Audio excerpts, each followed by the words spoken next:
If I may have your attention, it's 7 o'clock and it's time to call the Stanley County Board of Commissioners regular meeting for August 7th to order.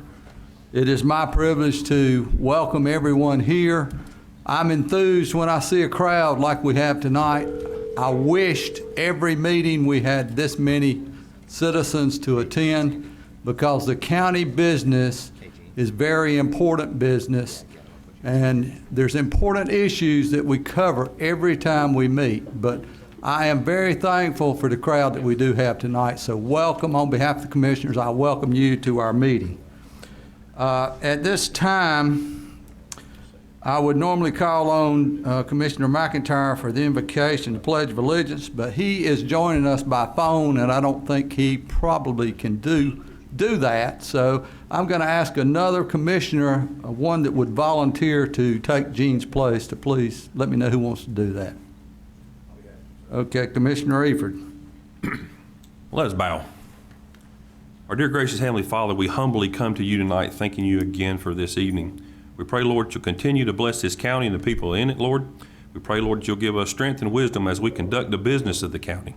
We pray, Lord, for those who are sick and afflicted in our communities, just lift them up. Lord, we especially pray for our militaries and their families for the sacrifices they make, that we can truly remain one nation under God. These things I ask in your precious name I pray. Amen. If y'all would stand for the pledge.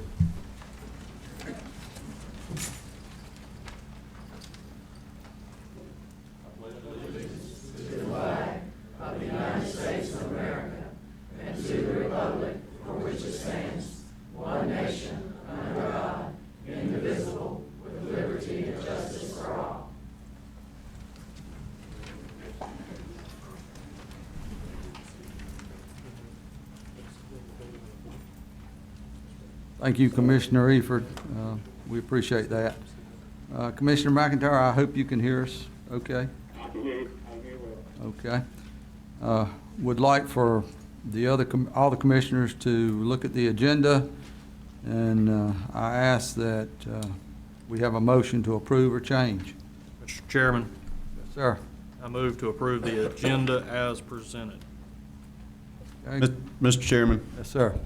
we have to add the amendments to the consent agenda, the amended minutes to the consent agenda that are on. I apologize, I missed the amended minutes. If you will, add the amended minutes to the consent agenda. Second. Okay, we have a first and a second. Any other questions, discussions? All in favor, please say aye. Aye. Motion carries, I believe, 100%. The first item on tonight's schedule is an item that gives me pleasure to do each time I get to do this. And I want to recognize one of our associates who is retiring, and I'm going to ask Regina Farmer to please come forward. And as Regina's coming forward, I want to give everyone ideas of what she's meant to our library system. Regina's worked for the Stanley County Public Library for 20 years. She began as an outreach service assistant driving the library van to different branches to make deliveries 3 times a week. And she knew that those folks in those communities were waiting on those books, and they were glad to see her pull up in the bookmobile's what I call it, book van. And she would drive into those towns and would meet those folks at the branches there. And she was real important, not only delivering books, but a lot of the elderly shut-in patrons saw her coming or waited for her to visit with them. And that was probably as much more important than the books that you delivered. And I appreciate that kind of service, especially to our elderly in our community. Later, she became, her skills and knowledge in the library system moved into a technical service department to be a processing specialist. She ordered, processed, and cataloged the books and other materials along with regular duties at the circulation desk. In the past year, she also took the initiative to start a monthly coloring program to help increase the library's door count and visibility in the community. And I'm going to ask a question of the audience here tonight. How many of you all, as adults, have colored? Raise your hand. Good gracious. That's a popular hobby, I guess. Maybe I can take it up someday, coloring. I'm sure it's relaxing. But Regina, I appreciate your service to the county, to the library, and we wish you much success and happiness on your retirement. And we do have a small gift, and we'd like to take, the commissioners would like to be with you to take our picture. You probably don't want us down there, but we're going to come anyway. Let's give her a round of applause.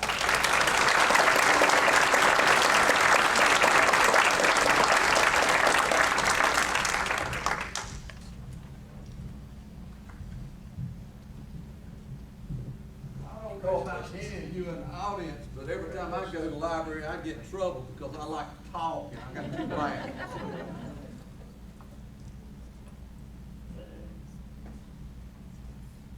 Here's a little token of appreciation that presented to Regina S. Farmer for faithful and dedication service to the citizens of Stanley County. On the occasion of your retirement, we extend sincere appreciation for your service and wish you ever greater achievements and awards in the future. Thank you.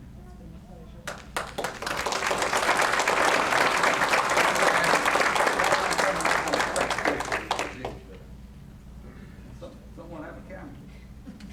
Everybody has cameras. Do something wrong with your feet out here. Stick your tongue out. Where are we looking at? Man, don't worry. There's cameras all over the place.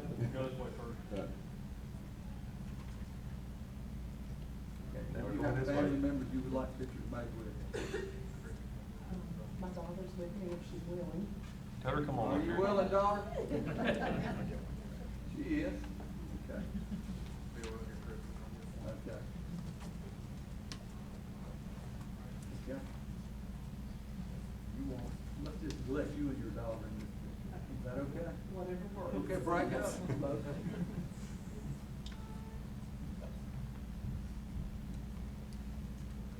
Thank you again. Thank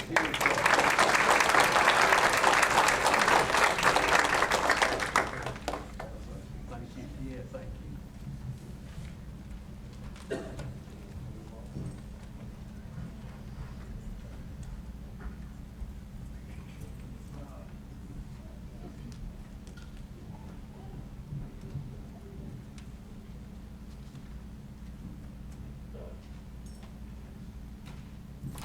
That's the fun part of the meeting. Okay, item number 2, we have with us the owner of the Fort Farm and Stables, Mr. Jim Cogdell. And Jim's going to come and talk with us about the Fort Farm and Stables, the sporting clay events that are planned there, and the economic impact it has on Stanley County. Mr. Cogdell? Mr. Chairman, I'll recognize Mr. Chris Lambert first. Good evening, everyone. As you know, I'm the Director of Tourism in Stanley County, the Director of the Convention and Visitors Bureau. And the Fort Farm and Stables has been an integral part of tourism in Stanley County for a number of years. They have switched from the equestrian side of sporting to the shooting side of sporting. And with that, the transition has been very smooth. The Fort has still brought a huge economic impact. The economic impact usually is anywhere from $2 to $3 million, just due to events that are taking place there. As we all know, in the past, we've had the Outdoor Heritage Days that brought in riders from all over the world, pretty much. And my job, I kind of sit around and try to think of ways for Stanley County to get out there to the public, or to get people interested into Stanley County. And Jim and the Fort Farm has done that tremendously, because there's people all over the world that know where Norwood, North Carolina is. Not just Albemarle, not just Stanley County, but Norwood, North Carolina. Because he has just a wonderful facility there. And switching from that, he switched from the equestrian side to the shooting side. And this year he had a wonderful event. It was the zone shoot, the state championship, I can't talk, I apologize. Zone shoot. That brought in about 300 people to the Fort Farm, to Stanley County, booked our hotels out, and it increased our occupancy rate about 7.5% for that. I'll be here probably in about 2 or 3 months showing you the state numbers from tourism in Stanley County. And you'll notice that we hit a record mark this year that we have never hit before. So I'm very, very happy that the Fort Farm is in Stanley County, and Jim has done a wonderful job. Austin Kiker is here with Mr. Cogdell. He is the events coordinator or events director. I didn't mess it up, did I?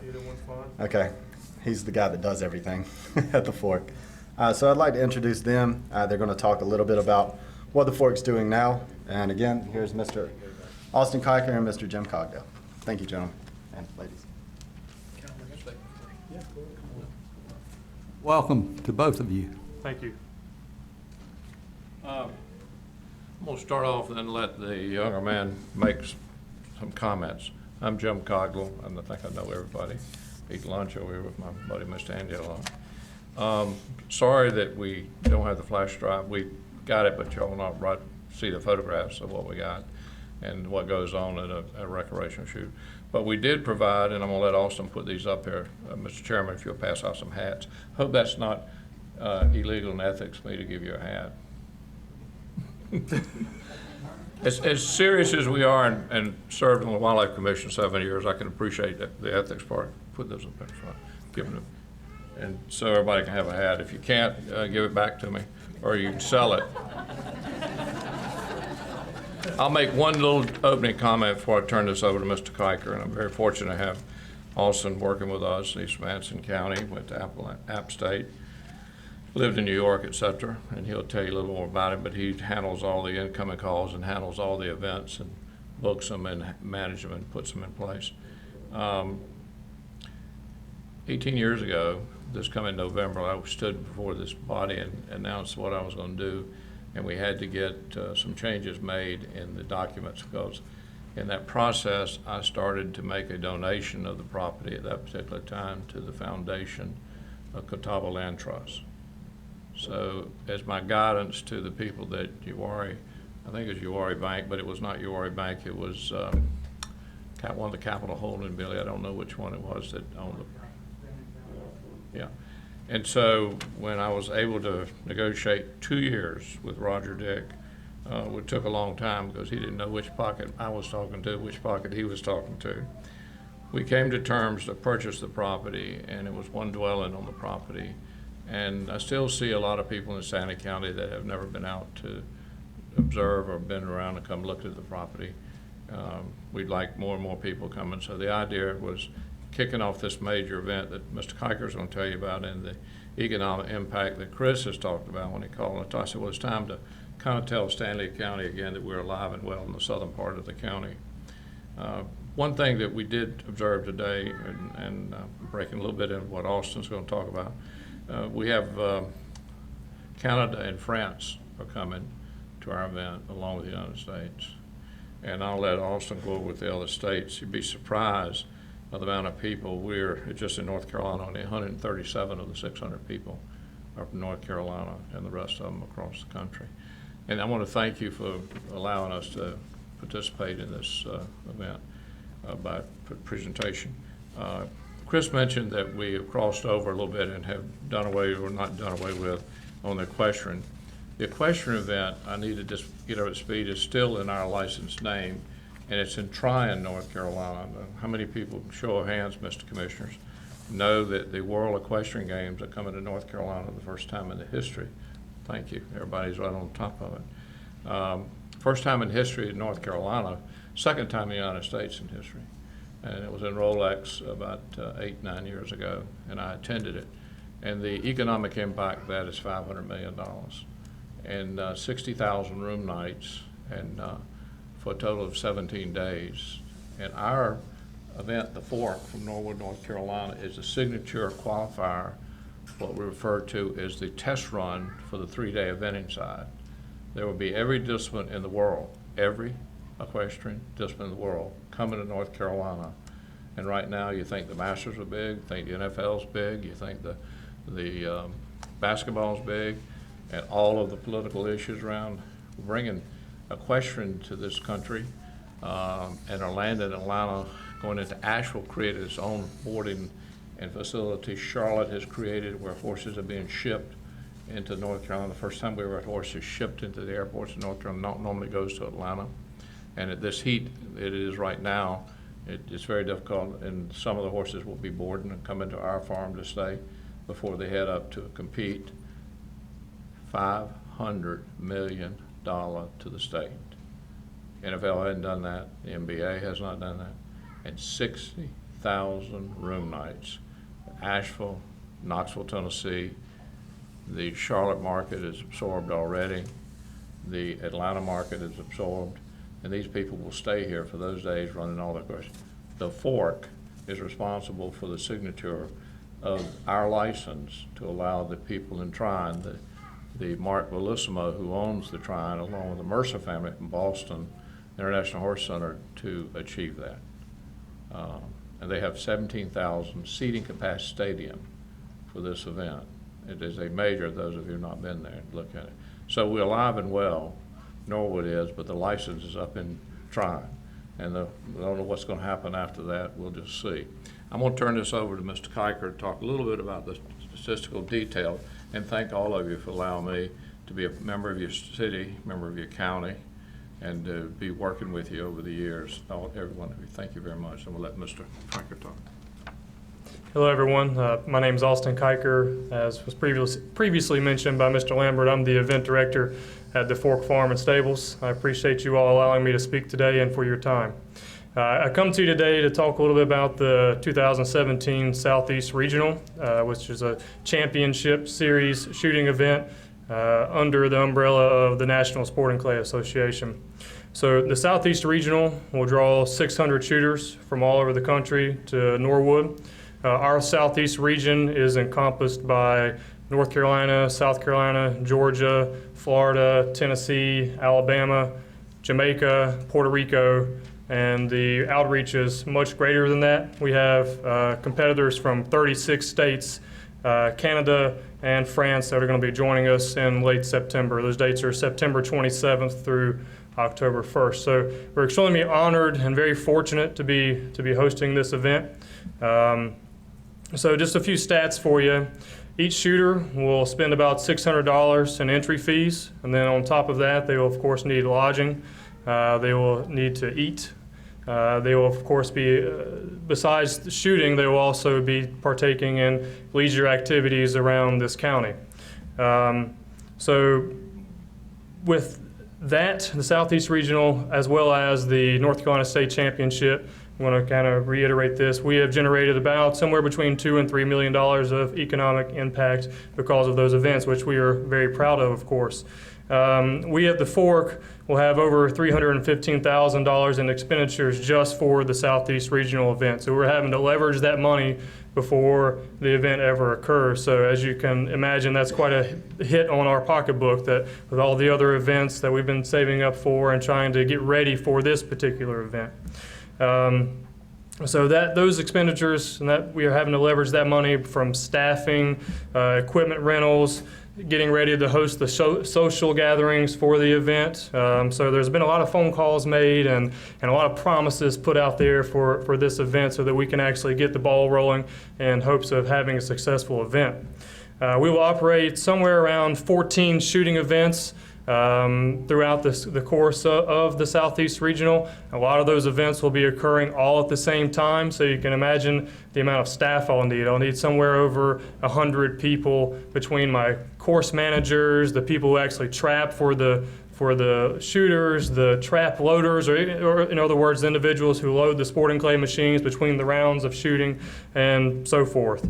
If you've never been a part of an event like this, if you've never come out to either one of our events or another local organization that hosts sporting clay events, I invite you all, including everyone in the crowd today, to come join us. It's going to be really neat to see. It's going to be similar, for the sporting clay world, it's similar to a NFL football game or a college playoff football game, something like that. It's going to be a pretty big deal for us. It's one of the largest sporting clay events in the nation. In fact, there's 5 regions, so 5 regional shoots. and we are one of those regional shoots. Those are the second largest sporting clay events in the nation behind the U.S. Open. The U.S. Open draws about 1,300 shooters. Besides that, you have your regional events that draw somewhere between 400 and 500 competitors. We are on the upper tier of that by drawing, so fortunately, having drawn over 600 shooters for this event. All that said, I come to you today for a number of reasons. To inform you of the Southeast Regional is my key goal today. And secondarily, and most importantly to me, I would like to ask for your support. We would like to put signage up around the county, if that's possible, to inform the public of this event occurring, to invite people to come join us, to see what that's all about, to educate people about the sporting clay world and how much of an impact it has on us here at home. And I'd also like support from you all as ideas and ways to find personnel to help run this event. You don't necessarily have to have knowledge on the sporting clay world to be able to help me run this event smoothly. I hate to put it this way, but I need bodies. I need people to help me, whether it's trapping for me, helping clean up around the farm to keep things looking pristine, and the list goes on. So ideas and ways that we can work together as a team to bring personnel into the farm. A lot of the jobs that we are providing that we would like to fill are paying jobs. The hours are long, but we do pay for the services of individuals coming to join us. And lastly, I'd like to ask, if possible, for monetary support from the county to help run this event. As I mentioned earlier, we're having to leverage, hundreds of thousands of dollars before the first person ever steps foot onto the property. So any sort of monetary support that you all could provide or the county could provide would be greatly appreciated. That's all I have to say about the event today. If anyone has any questions, I'm happy to answer any questions that you might have come up during my little speech there. If not, I guess I will step down from the podium. Thank you for the information, Mr. Kiker. I do have a couple questions. Yes, sir. Give me the dates of the event. Yes, sir. They are Thursday, September 27th, Wednesday, September 27th through Sunday, October 1st.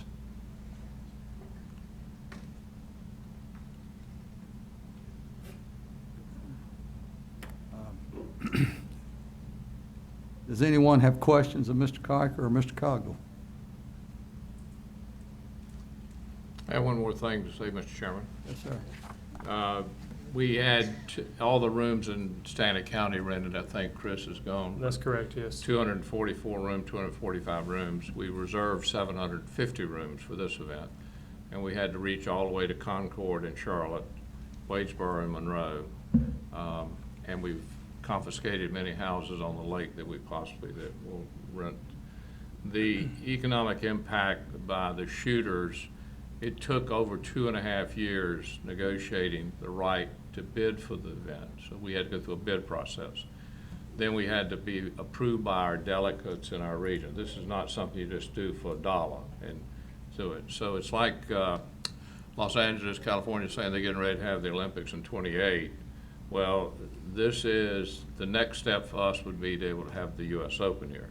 I questioned if I don't have an economic pool of employed past people that want to work, that understand the fundamental of the labor needs, it won't be possible.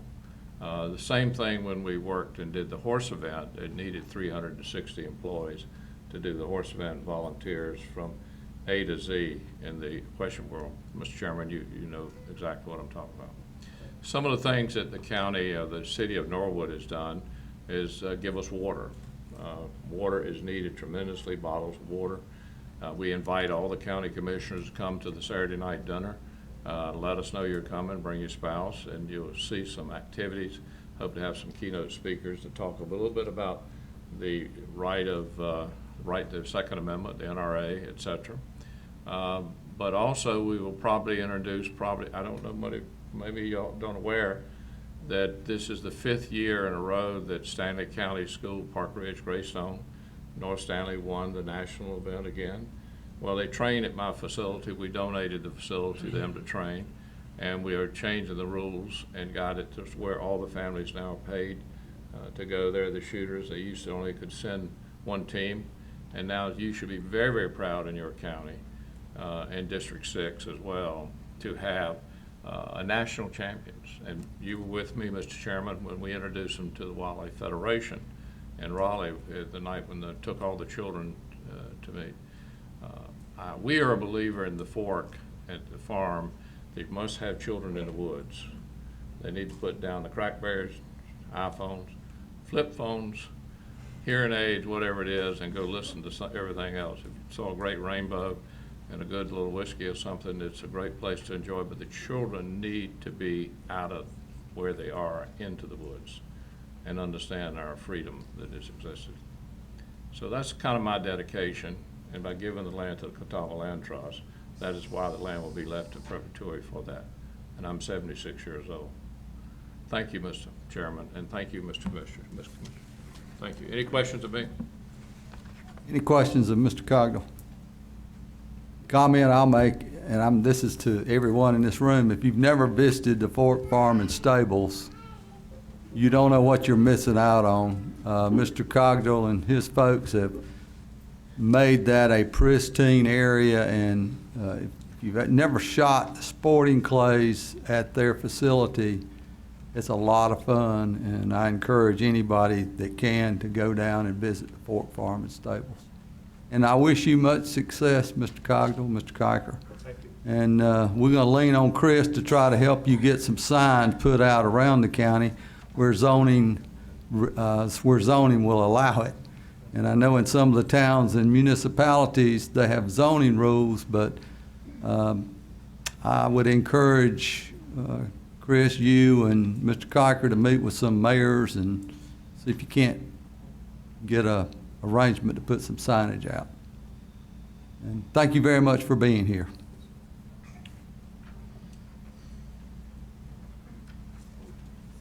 Okay, item number 3 is the Livestock Arena fundraiser update and bid request, and the speaker for that will be Reggie Medlin. Mr. Medlin.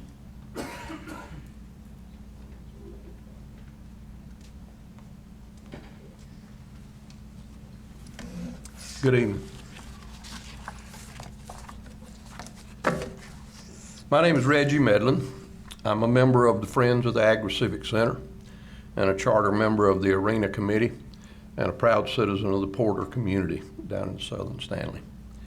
We'd like to thank the board for the opportunity to provide an update on the Arena project. First, we acknowledge and appreciate the Commissioner's support of the Arena project by your appropriation of $250,000 early on. That appropriation, along with the initial $250,000 that was pledged by the Stanley County Farm Bureau, has enabled us to move the project forward and gain steady momentum. In your packets tonight, you should see a copy of our case statement, project summary sheet, a spreadsheet showing the broad-based support from the community, and a rendering of the proposed facility. There's been some changes to the original rendering, but they did not increase the square footage or overall size of the building.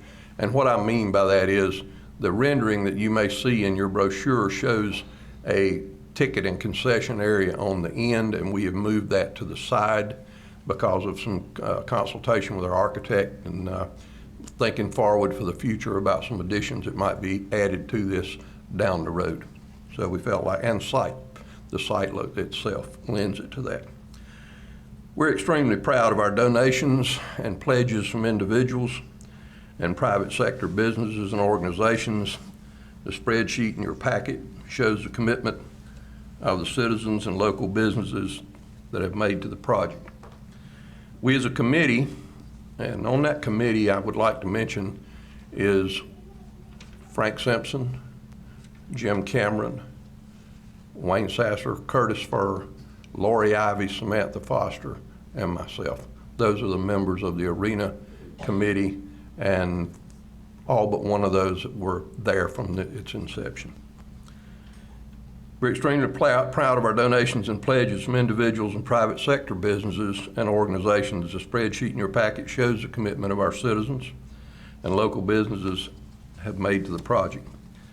We as a committee set ourselves a goal of selling 100 memory boards. We call them memory boards or honor boards, as a mean of raising funds for the project. And for the benefit of the audience, they will be similar to the ones that are in the Market Station project downtown, and they're selling quite well, as you can see on your list. And in fact, there's a couple we can add to your list tonight that are not shown on there. So we're getting in memory board contributions weekly almost. The list of individuals that have donated $2,500 for these boards is proof we believe that the citizenry is solidly behind our efforts, and we thank each of them for their donations. We continue to publicize the project through word of mouth, social media, and printed materials. Our efforts are ongoing and will continue until the project comes to fruition. In addition to the cash donations and pledges, we have several businesses who have pledged in-kind donations that should lower the initial cost of the facility. These include connections to water and utility lines, materials for construction, and labor. We continue to seek in-kind donations as we move forward. An upcoming concert on August 17th will be a benefit event with 100% of all proceeds going to the arena project. We're working hard to promote the concert. Hope all of you will join us that evening to hear all the golden oldies. And I can tell from looking on the board that most of you know what I'm talking about. Because I'm probably the oldest person in the room. Well, maybe second to Mr. Cogdill. I believe I heard him say he's 76. But they'll be performed by California Toe Jam, a band from Sebring, Florida. And these guys are good. The concert's being underwritten by Mr. Peter Asciuto, and we thank him for his generosity. We've also applied for some grant monies from several private and governmental organizations whom we expect to hear from in the next few weeks. In summary, we have $101,025 available in cash in hand donations, with $118,250,000 expected in multi-year pledges over the next 5 years. In addition, a recent appropriation by the North Carolina General Assembly of $175,000 has put our donations in hand and pledges over the $1 million mark, specifically to a total of $1,025,275. We're right proud of that. In conclusion, we're seeking the board approval for the following two things. We ask that the project be put out to bid so that we will have a definitive value for the construction of the facility. This will aid us in ongoing fund solicitations. We seek the board's approval and agreement to provide bridge funding for the project to cover the gap between the immediately available donations and pledges and the formal bid costs, so a construction contract can be awarded and executed. It's our belief that seeing ground broken will aid our fundraising efforts and give confidence to the public that the project is a reality. It is our hope and belief that additional funds will be available from the grants we have applied for, and that these will offset the need for additional bridge funding that the board may appropriate for construction. There's been a recent increase in interest and inquiries from various groups in and out of Stanley County that lead us to believe that our facility will be very much in demand and utilized frequently. Our county is centrally located in the state, and no multi-use facility of this type, to our knowledge, exists in the trade area of the counties that border Stanley County. Knowing this, we look forward to working with the county to create an arena that not only serves the needs of the public, but also has an overall positive impact on our community. Thank you very much for your time and consideration of the arena project. If you have any questions, myself or one of my colleagues would be glad to try to answer them for you. Thank you, Mr. Medlin. And at this time, I'm going to ask commissioners if you have questions of Mr. Medlin or anything to clarify on his request. Please speak up. Mr. Chairman, I just have one question. You said you have grants in the works. What's the total amount that you have, possibly? Grants in the works would total over $300,000 at this point. One we're fairly confident of. Other questions? Mr. Chairman, Yes, sir. I know this committee has worked hard for several years now, so I would like to make a motion that we put the arena project out to bid and also to provide the bridge fund gap to to cover the construction costs while their fundraising efforts continue. Second. Thank you, Mr. Steve. We had several seconds, so that's good. 3, all right. Well, I think I heard Commissioner Burleson first, so we'll let him do the second. Any other comments, questions before we call for a vote? Mr. Chairman? Yes, sir. I'd just like to thank the committee for their hard work on everything. I think you guys have done an awesome job. Thank you very much, sir. It's been truly a group effort. Got a great bunch of folks to work with. Okay, I'll call for a vote. All in favor of allowing this project to be put out for bid and provide bridge funding for construction, please say aye. Any opposed? 100%, Mr. Madden. Thank you very much. Thank We you and appreciate your it. associates that are here tonight. Thank you very much. Yeah, good job.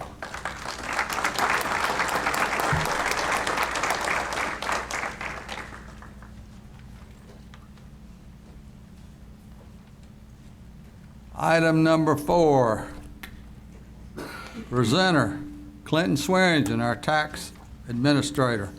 I know everybody wants to hear about this. Thank you, Mr. Chairman, other members of the board. I'm happy to be with you tonight. My purpose here is to give the tax collector's annual settlement for fiscal year 16-17, which just ended on June 30th of this year. Pursuant to General Statute 105-373, the tax collector must present an annual settlement report to the governing board. That's why I'm here tonight. Now, you have a bunch of attachments with my agenda item tonight, and these reports provide an overview of collection activity for fiscal year 16-17. The real and personal property collection rate, excluding registered motor vehicles, was 97.24%. We exclude motor vehicles because our office doesn't actually collect for that anymore. It's done through tax and tag program in CVTS. My office still values all the cars and registered motor vehicles, and we still handle all the appeals, but we don't actually collect for it. But we had this year ended with a 97.24% rate. That's an increase from the prior fiscal year, 15-16, of 96.86. All the statutory remedies of garnishment, attachment, debt set office sheet, and pre-foreclosure and foreclosure have been utilized to the fullest extent possible. If you look at your handouts, the first sheet that you have is an analysis of the countywide levy. That sheet tells what the original levy was. It lists all the discoveries and the releases, and then it has the total, which shows the 97.24. The next sheet that I have is the annual audit report. This is something that my office fills out every month. Andy gets a copy of it, Finance gets a copy of it, and it just is a way of double checking that other report, and you see it shows 97.24 as well. The third attachment is the delinquent collections. So not only is my office busy collecting the current fiscal year, but we're also busy trying to collect the other previous 10 years that may still have taxes owed on it. And I say 10 years because after the 10th year, the statute of limitations applies and I can't enforce collection. If they want to come in and pay it, I'll gladly take it, but I can't make them pay it after 10 years. The fourth sheet is 3 reports that we run out of our tax software that shows the balance that's unpaid. And you can see that it's $746,716.37. To give you a little history, last year when I was here, that number was $836,552.37. So we've increased the collections by almost $100,000 from last year, in addition to the base growing, so we actually collected more money than we did last year, which is why the rate went up. The fifth attachment is an affidavit saying I've done everything in my power to collect as much as I possibly can. And the sixth attachment is the order directing the tax collector to collect the taxes charged for 17-18. So I'm here with the 16-17 settlement, but the 17-18 bills have already gone out, and we're already accepting payments on those, and they're already coming in. So my request to the board is to accept and approve the annual settlement and charge the tax collector with collecting the fiscal year 17-18 taxes. Before I let y'all do that and I answer any questions, I do want to thank each member of my staff. I have 15 employees that work for me in the tax assessor and the tax collector's office. This is all about collections, but before it can ever be collected, it has to be mapped and then it has to be assessed. So I'm very proud of my staff for the work that they do. All these numbers are just Stanley County numbers. You know, we also collect for 15 fire districts and 10 municipalities. So my staff is responsible for collecting almost $40 million a year and valuing $4.7 billion worth of real and personal property in the county. So I'm extremely proud of them. The 97.24%, I've been working for Stanley County for 15 years in the tax office. I've never seen it that high. I've got a couple ladies in my office, in the collector's office. One of them's been there for 26 years. She never remembers it this high. So I'm very proud of that. And it's for two reasons. The economy's improving, people's got more money, but the main reason is how hard my staff works, and I'm very proud of it. I'll be happy to answer any questions. Any questions of Mr. Swearingen? Mr. Chairman, I just comment, thank you for all you do, and, you know, I know collecting taxes is not an easy thing. Appreciate all you do. Staff's always courteous anytime I'm out of there. Thank you. Any other questions? I do have a couple questions. Okay. I'm probably the only one up here that don't understand what these words mean, but Okay. as far as tax collection, when it's got discoveries and it's got an addition, I know you add too, but explain to me what discoveries are. Discoveries are when we find something that should have been taxed that wasn't. Then we discover them for that. So even though the bills have gone out now, if we realize, say, for example, business personal property, if there was a business operating in the county as of January 1st of 17 and they did not list their taxes, then we would discover them. Releases are for errors that are made. Perhaps a mobile home was taxed as personal property and real property, which happens commonly because they move around so much. So releases are mistakes that we find that perhaps my office has made and we correct. And the discoveries are when we correct it the other way. So. Good answer. I understand it now. Okay. As far as the $68,515, I'm looking at 2006-07. It looks like we're going to write off. Are we taking judgments against those properties? If we're foreclosing on the property, then we do file a judgment against it. And typically that number, I'd have to go back and look last year, but typically what we write off is above $80,000. So $68,000, I'm happy with that. A lot of that is also personal property that is hard to attach because, especially in that time frame, we were still collecting on registered motor vehicles. And if the motor vehicle's been totaled or it's been sold, then it's hard to collect money on something that I can't levy against. But when we get to 2013, when tax and tag started, so by 2023, I think you'll see that number continue to fall. So you would say very little of the 68's real estate?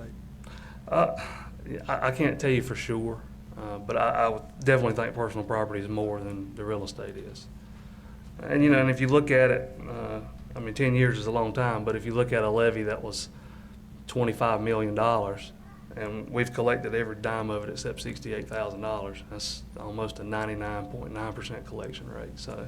I think y'all doing a great job. I'm just trying to I understand. ask Yeah. how we can collect as many tax dollars, because I pay mine, and I've got Yeah. citizens that say they pay theirs, they want other people to pay theirs, so.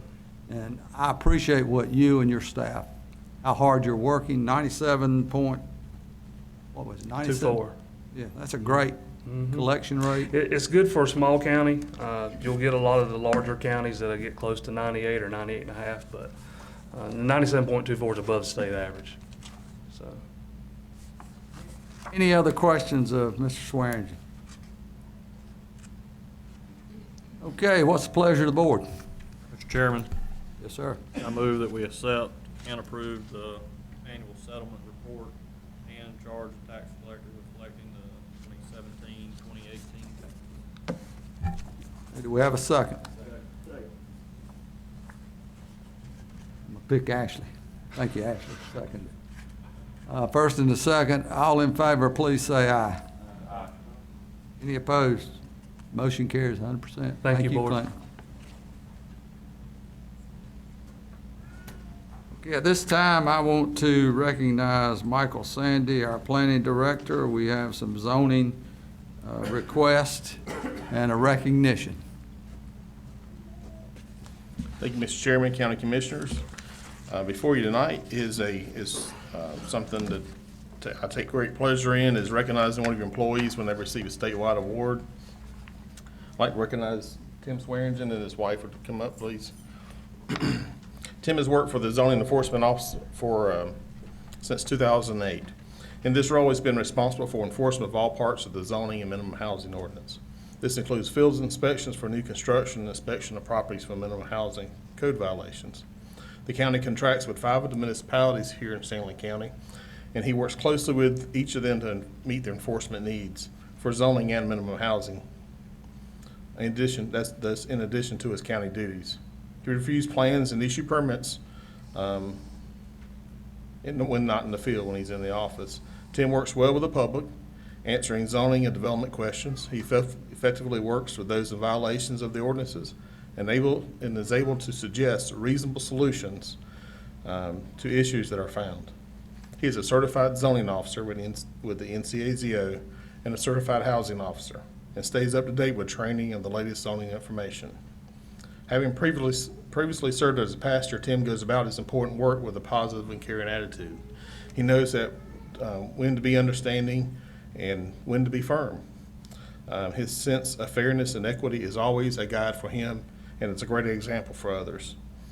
Tim's dedication to effective planning and fair enforcement have been a great benefit to Stanley County citizens, and he is well deserving in being recognized by the North Carolina Association of Zoning Officials as the 2017 North Carolina Zoning Official of the Year.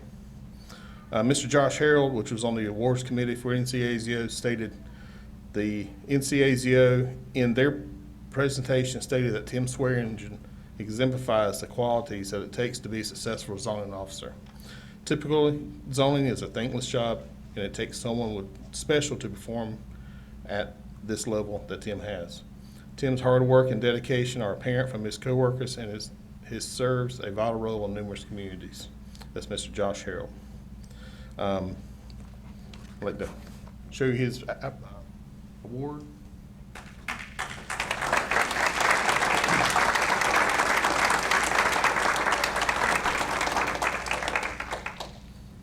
You want to give the word or two? Jim, would you like to say anything?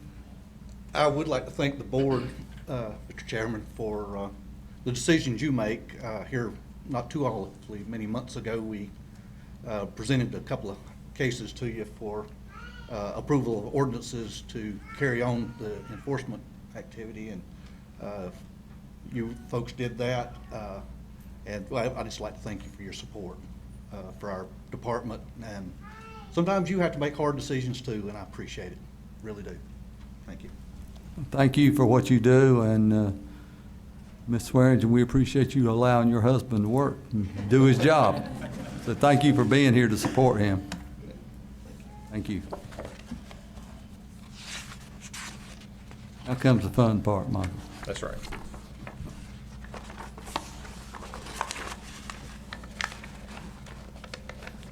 Next item on the agenda, and I apologize for not having a PowerPoint. The computer didn't seem to be working in our favor tonight.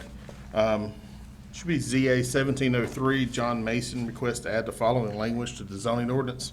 Section 611.1, uses that are permitted to add automobile, truck, and other vehicle sales, new and used. Mr. Mason requests uses permitted by right in the M1 zoning district, the ability of the property owner to sell automobiles, trucks, and other vehicles which are either new or used. This change would allow the sales of any type of vehicle, which is cars, trucks, boats, motorcycles, heavy equipment, tractors, travel trailers, and utility trailers, for example. Currently, the M1 zoning district allows for sale of boats but no other vehicles. While M1 is primarily a light manufacturing district, which is designed to accommodate industry's warehousing operation, which can be operated in a relatively clean and quiet manner, which is not to be obnoxious to the adjacent property owners. This use can be included in auto repair shops, which are permitted, and businesses which manufacture other type of vehicles or equipment may wish to sell from their location. Mr. Mason currently restores motorcycles as a hobby and leases the property on Mission Church Road, which is already zoned M1, and uses it for a machine shop. DMV requires that those who sell five vehicles a year to hold a dealer's license and are required to maintain an office. Mr. Mason increases it, as Mr. Mason increases his hobby, he will likely exceed the annual sales limit. He wishes to acquire a dealer's license and have an office building at that location with his machine shop. The amendment to the ordinance will permit him to operate legally. NCDMV requires Planning Department to issue a letter certifying the same.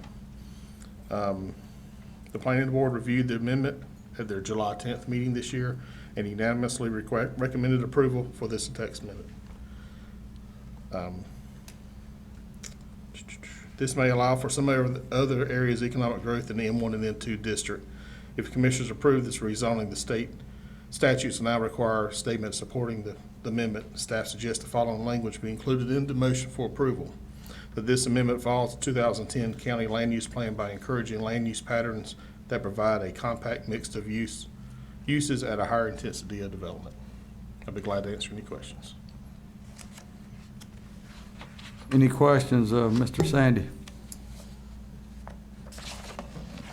Mr. Chairman, Yes, sir. I just want to understand, this is a change to the zoning ordinance, not just a variance for this piece of property, single piece of property, correct? That's correct. It will affect all the M1. Okay. And in essence, M2 zoning districts allow that use to be added. Okay, thank you. Any other questions? Mr. Sandy? Yes. Just trying to get an idea, I don't know exactly how to frame this question, but a general idea of how many parcels of land would we have that are in the county that would be M1? That are zoned M1 currently, Right. different parcels, several hundred. And there, some of those typically could be an acre or 2 acres in different areas. And we have some that are 100 acres that are M1.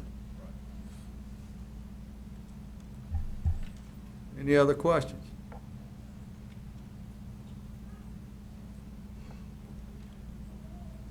Hearing no other questions, we need to have a public hearing, so I'll declare the public hearing is open.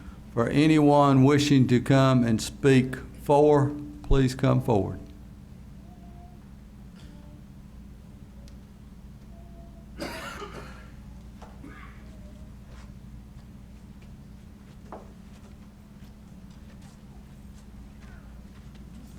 Good evening. Please state your name and make comments that you would like to make. Yes, sir. Good evening, Mr. Chairman, members of the board. My name is John Mason.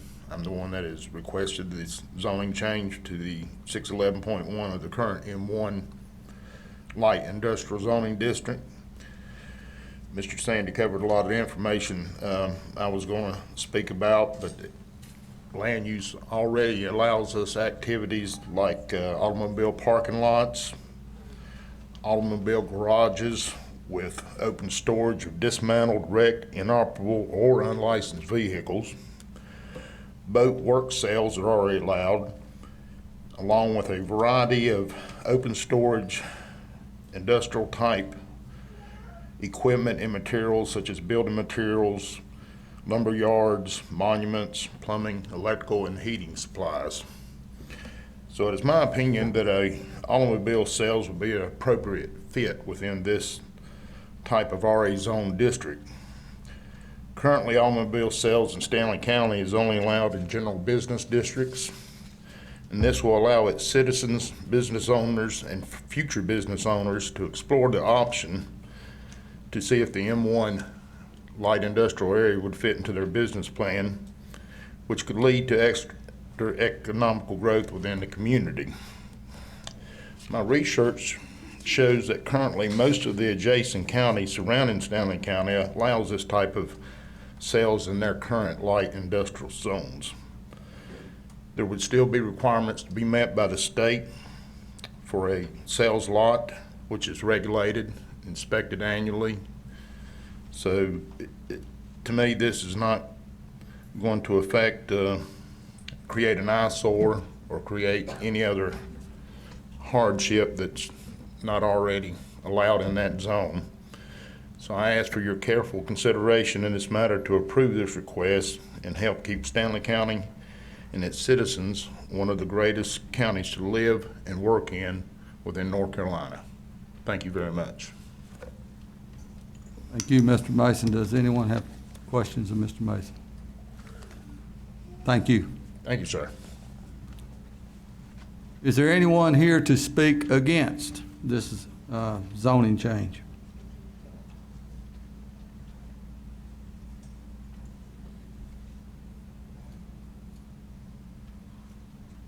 Seeing no one come forward, I declare this public hearing closed, and I turn to the Board of Commissioners to see what you all would like to do.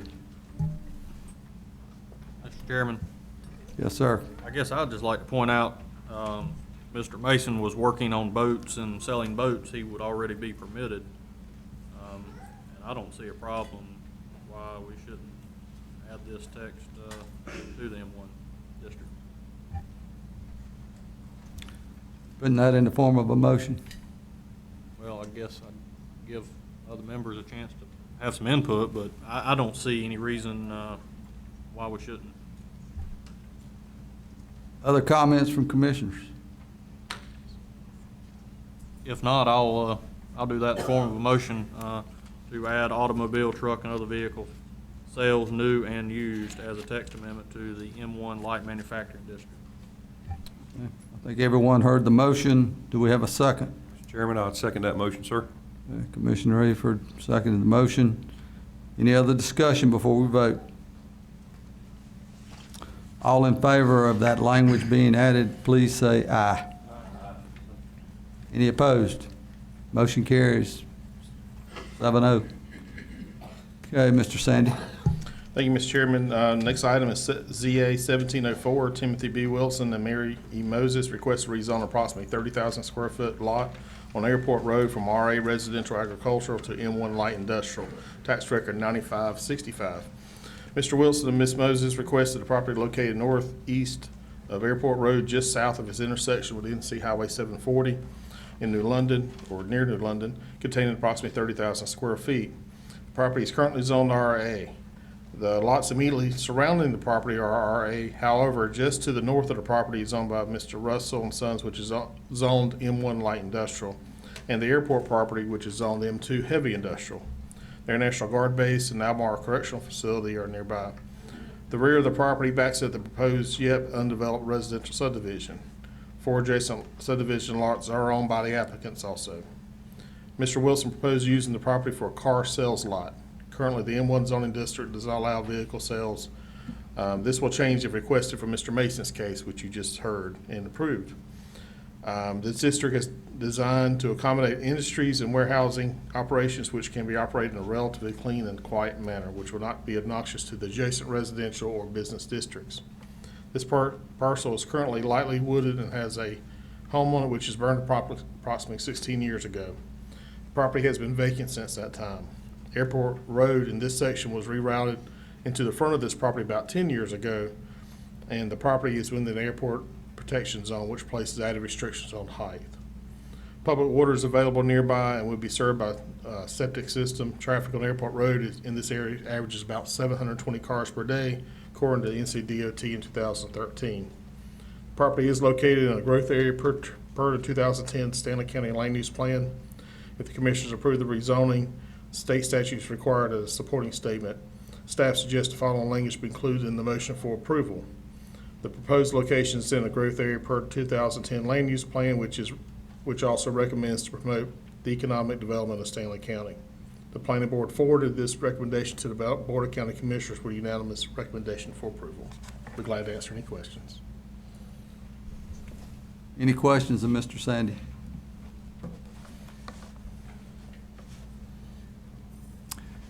Hearing none, I declare a public hearing open. Is there anyone here to speak for this zoning change?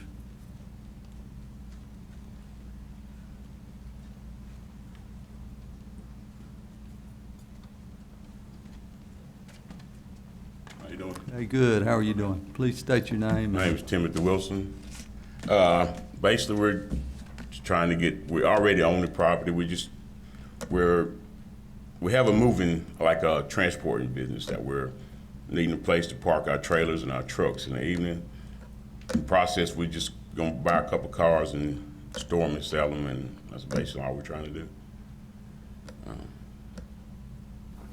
Any questions of Mr. Wilson? Mr. Chairman. Yes, sir. Mr. Wilson, I read somewhere in here about a house that had burned down. Yes. Is that house going to be It's, demolished? it's already been demolished. Already? Okay. Yes. Thank you, sir.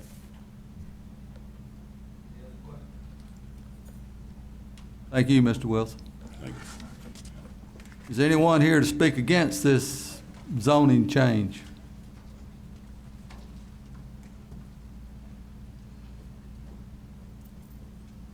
Seeing and hearing none, I declare the public hearing closed. Board's aware of the request. What's the pleasure of the board? Mr. Chairman, Yes, sir. I had one quick question for Mr. Sandy that's come up. Did we not zone a piece of property right there? Did we not rezone that about 4 months ago? Is it that GB property that's up the road? It's on the next block. I think it's Martin Road. Okay, It's the next corner. You're zone two small parcels there on the corner. okay, that's my mistake. I appreciate the clarification. Yes, sir. Okay, commissioners, what would you like to do? Mr. Chairman, Yes, sir, Commissioner Burleson. this parcel almost touches parcel of land that is M1, and it's in that area of, as Mr. Sandy said, so I don't see a problem with it, so I would move that we approve the zoning request from, I believe it's RA currently, to M1. Thank you, Commissioner Burleson. Do we have a second? Second. Commissioner Louder, seconded the motion. Any other discussion before we vote? Hearing none, all in favor, please say aye. Aye. Any opposed? Motion carries 7-0.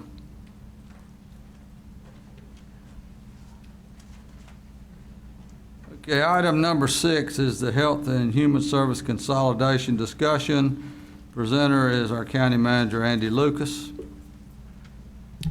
Thank you, Mr. Chairman, members of the board. The board's had some conversations regarding the consolidation of human services, specifically public health and DSS, our social services here in Stanley County, into one consolidated agency.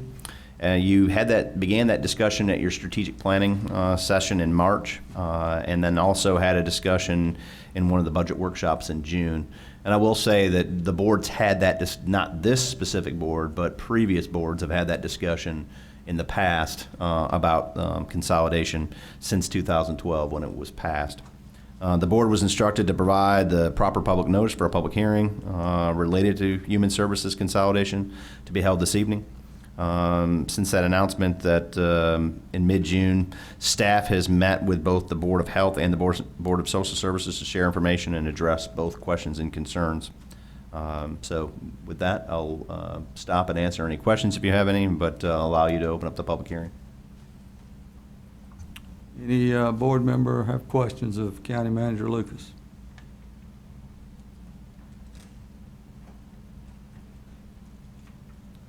Hearing none, I declare a public hearing to be open. And I do have a list of people that would like to speak on the consolidation. I will call you by the names that are listed, and please come forward and try to limit your comments to 3 minutes because we do have a number of speakers. And the first person I'd like to recognize is Joan Udi. Ms. Udi?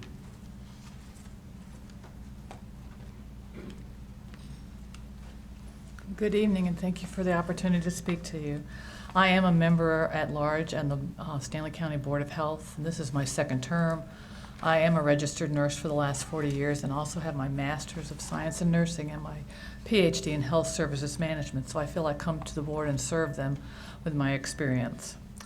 Based on what I have learned so far from the Stanley County website, I am opposed to the opposition of the Board of Health and the Department of Social Services being consolidated.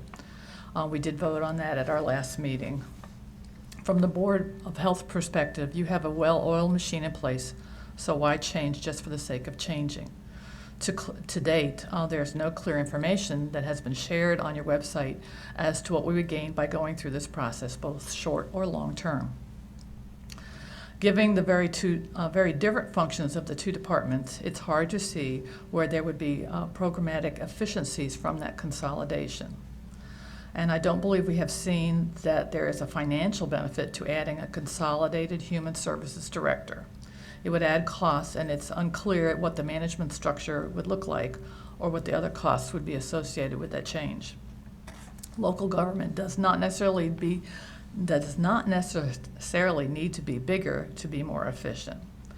There is concern about the productivity and effectiveness of a larger consolidated human services board under option 2, the option we have learned that you are leaning towards.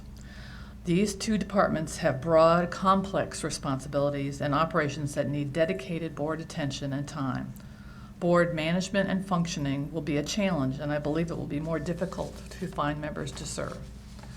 The quasi-independent local boards of health with governance authority as currently structured and appointed by you have important value in promoting and protecting the health of the community. One of the most important features is that it focuses on community needs, public health data, and best practices that provide a reasonable buffer to balance political influence on public health decision-making. We have a good Board of Health that has served us well and has maintained an effective relationship with you, the Board of Commissioners, and County Administration.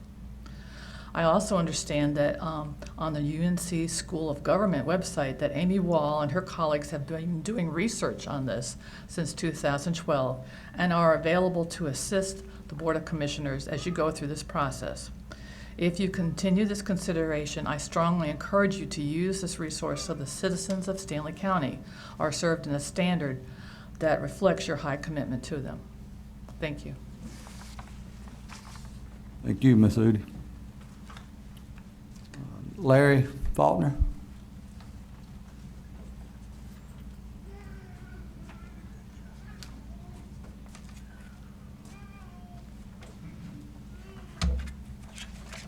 Good evening.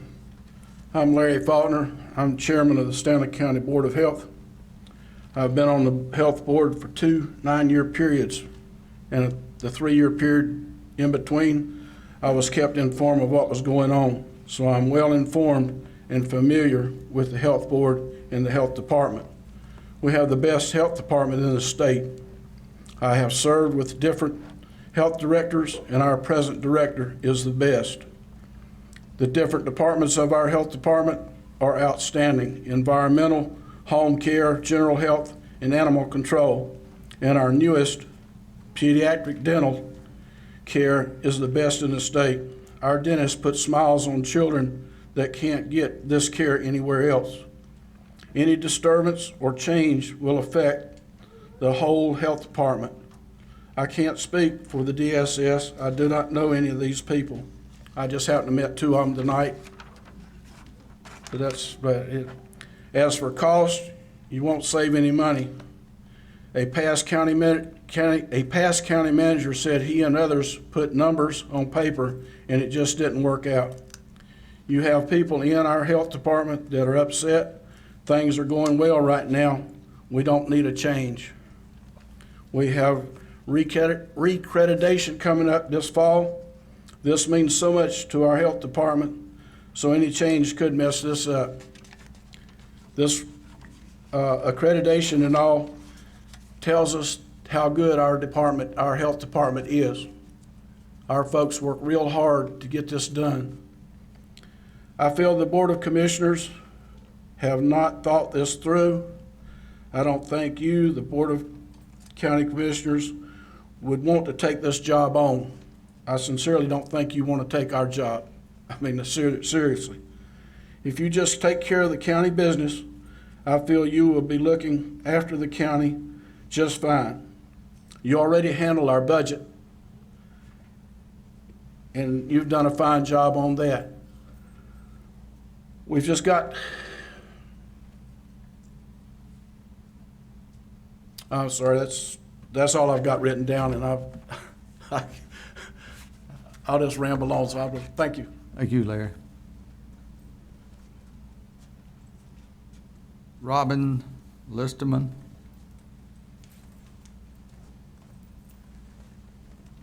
Good evening, Mr. Chairman and members of the board. My name is Robin Listerman, and I am the board member for the Stanley County Department of Services. First of all, I'd like to thank you for your time and the opportunity to speak on behalf of the DSS board.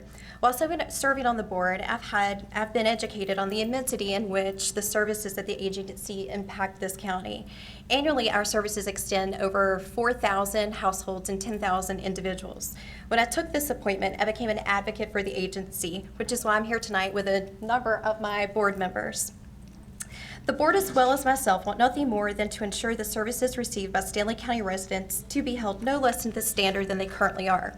Our fear is that consolidation may gravely interfere and affect these services.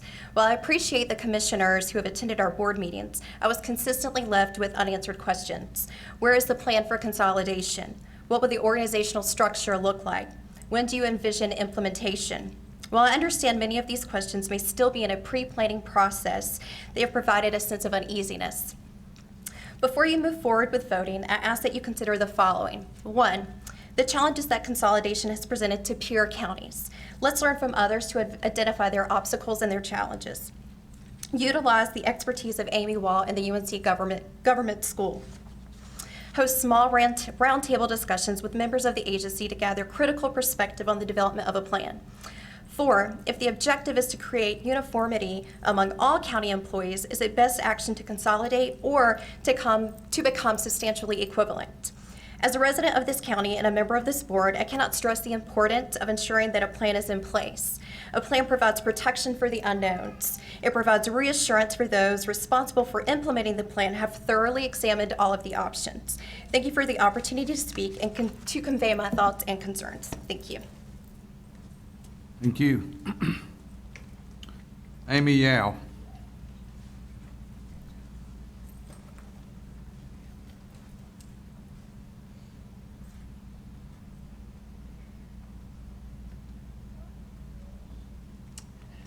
Good evening, Mr. Chairman and the board. As the chairman spoke, I am Amy Yao, and I'm the director of the Butterfly House Children's Advocacy Center. And I do want to thank you for allowing me to come and speak with you guys this evening and ladies regarding the consolidation of the Health Department and the Department of Social Services. Over the past 13 years, I've worked very closely with both of these agencies. I'm very happy to say that the leadership with these two organizations is awesome, and I mean awesome. The agencies under the current plan work very well together.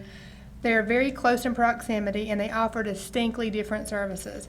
I feel the leadership needed is individually to continue to provide the highest level of services and responsiveness that they each do. Here are a few of my concerns with the consolidation.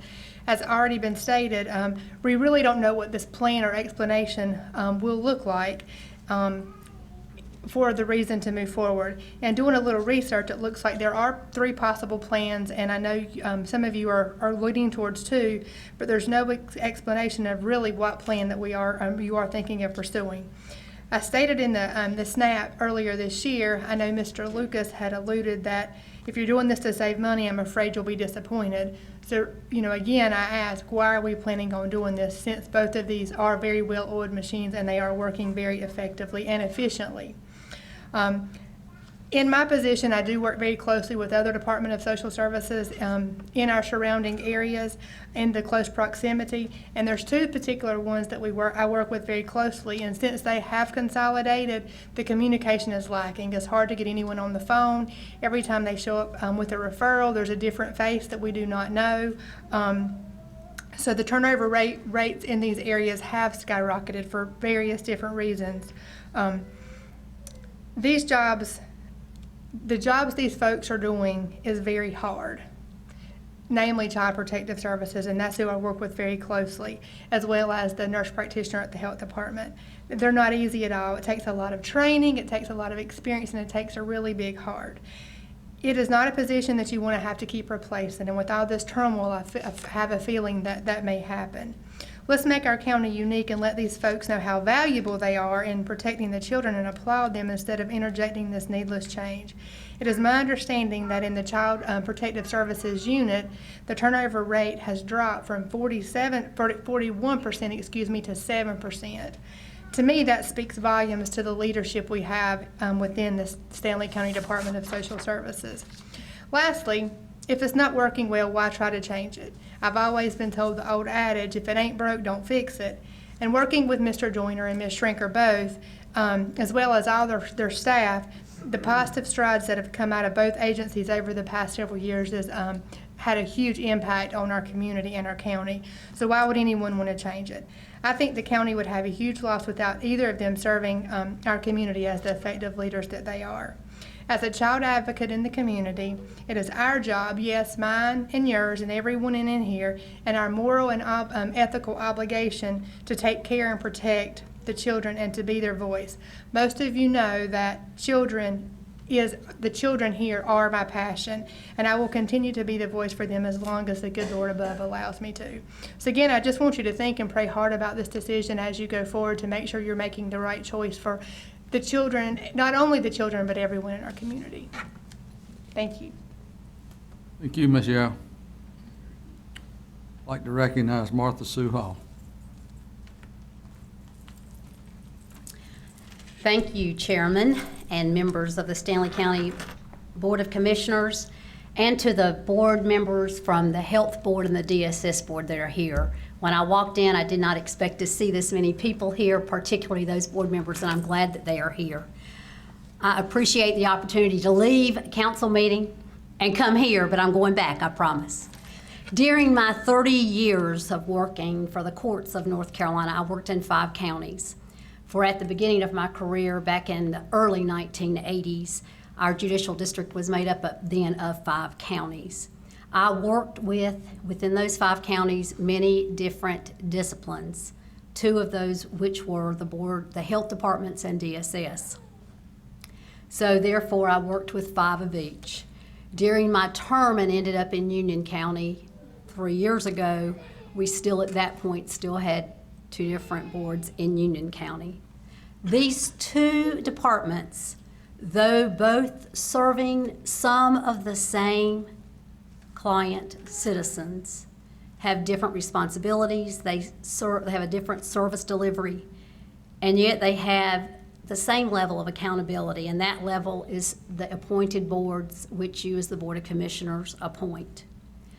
Thus, if accountability, which I keep reading and hearing, is an issue that you're trying to deal with, you have those 2 boards that you sitting appoint, so that it should be your level of accountability. Back when the General Assembly, and I can't quote a year, but back when the General Assembly established these 2 separate boards years ago, that was the level of accountability to determine who the board members were to be, from what disciplines, how long their terms would be, gave them an educational component to be able to question and understand what their responsibilities are, allow them to know who they answer to, who they take information from, who they give information to, and what those communication roles are. The legislature before 2012 developed 2 separate boards and gave those specifics. Both boards, like I said earlier, boards are completely appointed by you. I would respectfully make these couple of comments, and I hate to quote what Amy just said, but if it ain't broke, my daddy used to say, don't mess with it, don't fix it. Just because 30 of the other counties in North Carolina are doing it, some smaller, I'm sure some larger. Again, if there's an accountability issue, my suggestion would be, and I remember sitting right where you all are sitting. However, I was not like Jan or Jean. When I was a county commissioner, I was neither the DSS appointed member of the commissioners to those boards. As I understand, Jan is to health and Jean is to DSS. But I remember making those appointments.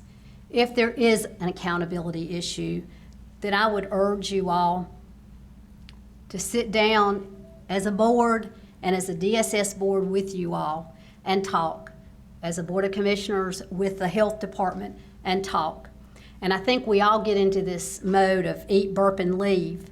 We need to do more than that. We need to truly have an understanding of what you all are expecting of this board or the health board and what they understand their roles are to be. That level of accountability is there. From the folks that I believe, when I walked in and have looked over the group, from the folks that I believe sit on those two different boards who are here, you have a good group of well-educated, well-trained, but more importantly, I believe the folks that I have seen here tonight, knowing that they serve on one of those two boards, have a genuine interest in the health and well-being and safety not only of our children, but of our citizens, our complete citizens of Stanley County. Lastly, I would truly urge you, don't jump.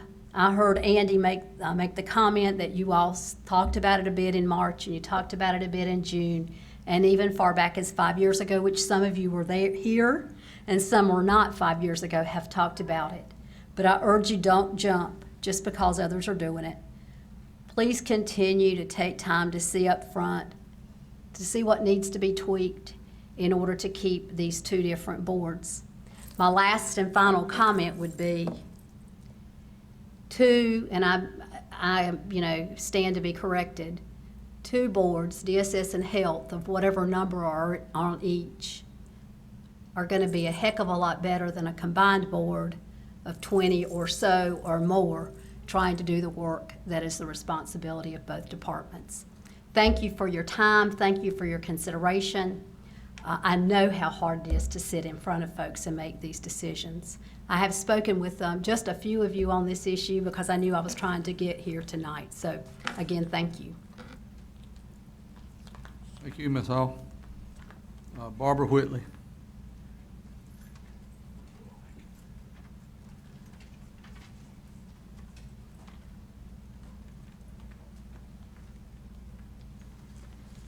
Good evening, Mr. Chairman and Commissioners. Thank you for allowing me to be here tonight.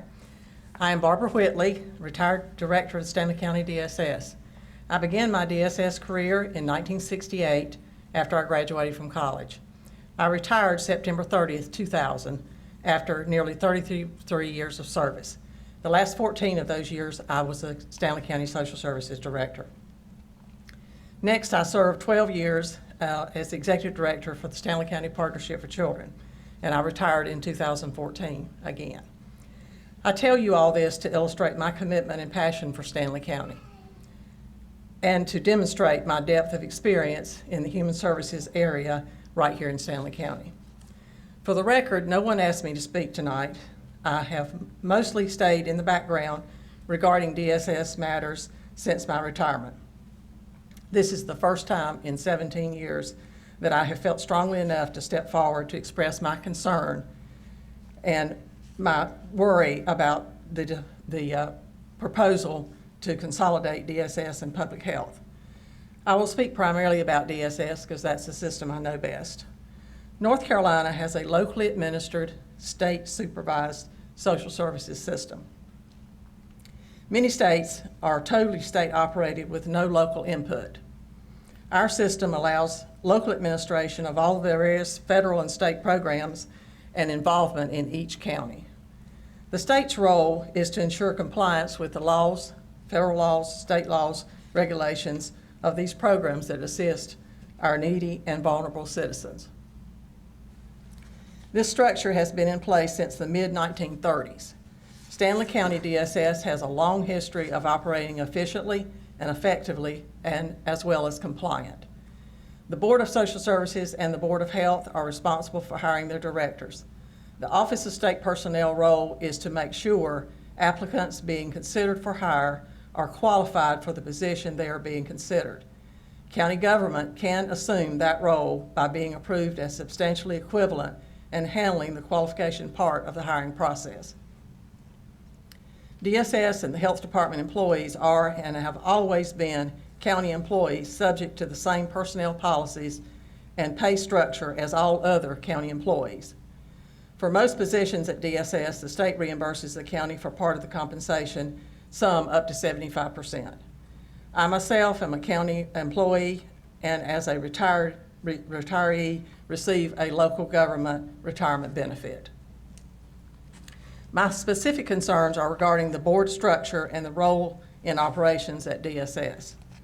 The board is a 5-member board. 2 are appointed by the county commissioners, you, and 2 by the State Social Services Commission, and 4, the 4th member is appointed, the 5th member is appointed by those other 4 members. All are staggering 3-year terms with a maximum of 2 terms. They are responsible for selecting and supervising the director, who in turn hires the staff.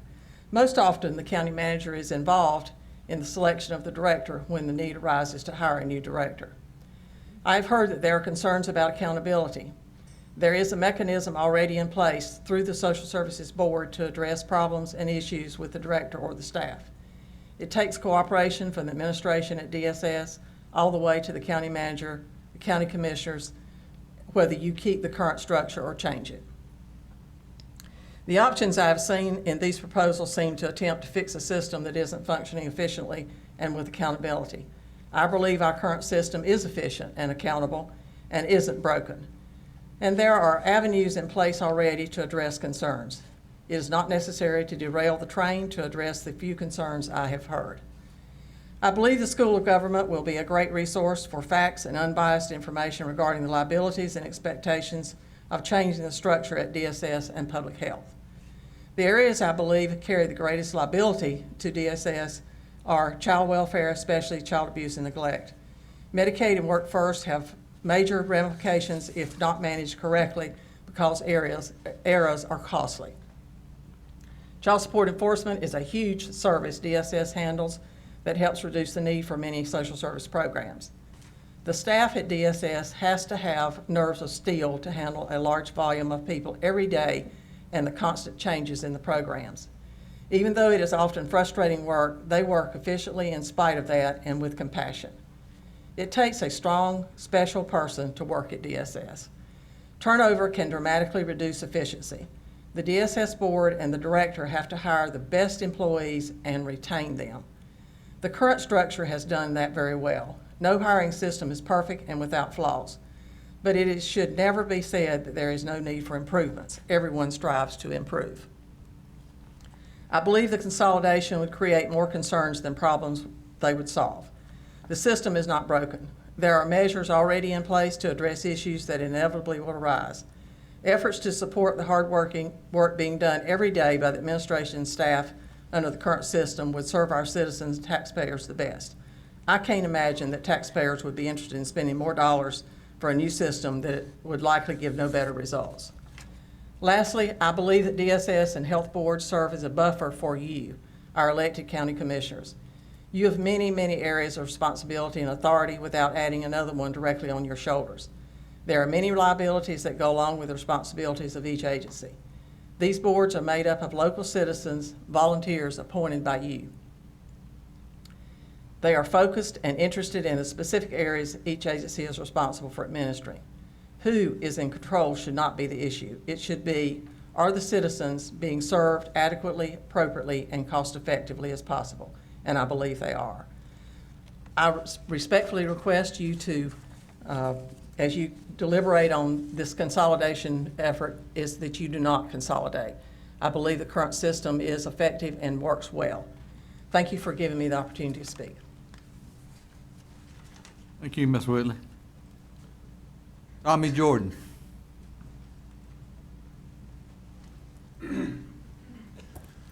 Thank you, Chairman. Thank you, Board. I'm a small business owner here in the community. I don't have a dog in this fight like some do. I don't have any personal experience with DSS or Board of Health. I've never served on either one. And this came to my attention about a month and a half ago, and I started to delve into it a little bit. And I just looked for why. What's the point? And that led me to do the research. I pulled the government statutes that cover the CHSA, the Board of Health, the DSS. Nothing just seems to add up.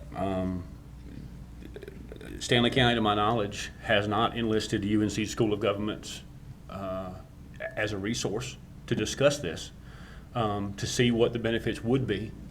I know because I talked to Amy Wall the other day for about an hour, and I said, well, as just a person that has to live here, underneath these two boards or one consolidated board, what's the benefit? Has anyone ever actually come back to the UNC School of Government who put all this together and said, this was a good idea? Nope. It's never happened. Not one county in the state has ever done that. This policy became an option in March of 2012 when the governor changed the law. Since then, 22 counties have adopted it. That's 20%, 1 in 5. Of the 1 in 5, 0 in 5 have ever turned in any information that says it's a good idea. There's no supporting documentation. I don't know who did it. Well, I do know who did it, but an email was sent out by the Board of Health this week going, hey, to the nurses who work on the boards for all the counties that actually did do this change.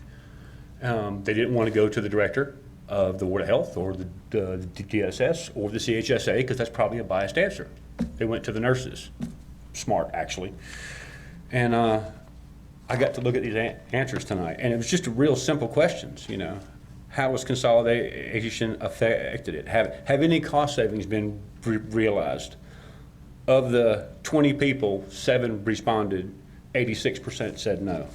And the funny thing is that number identically repeats itself again and again through 20 different people. How has the consolidation affected patient satisfaction? From the DSS side of things, 85% said it's either decreased or not at all. How has it affected efficiency in your departmental cooperation? 86% said it's either decreased or none at all. How has it affected community satisfaction? Again, 86% said it is either decreased or not at all. And how has consolidation affected staff's job satisfaction? 100% said it's decreased or not at all. I literally cannot find a single human being who has experience that says this is a good idea that's ever done it. How big a board do we want to do? Option 2 that you guys are examining gives you the options to go from a 15-person board to a 25-person board. I have read what the NC statute 155-73A says that board has to be made of. And if this board is doing what I've been told it's been doing, it's leaning towards a slimmer board, which does make sense because a bigger board, the more bureaucracy. I get that. But if you're going to slim the board down, what positions are you going to cut? That's not on the website. I mean, you're required to have a psychologist, pharmacist, engineer, dentist, optometrist, veterinarian, social worker, RN, general physician, psychiatrist, commissioner. There's 8 more positions that you're supposed to have. What 4 do you want to cut? Nobody's said. The DSS, well, nobody has, and I've spoken to most of the commissioners. I've spoken to the county's offices and almost all of the commissioners about this, in addition to Amy Wall and a lot of people throughout the county. Because I was trying to decide, is this truly a good idea or a bad idea, or do I even care?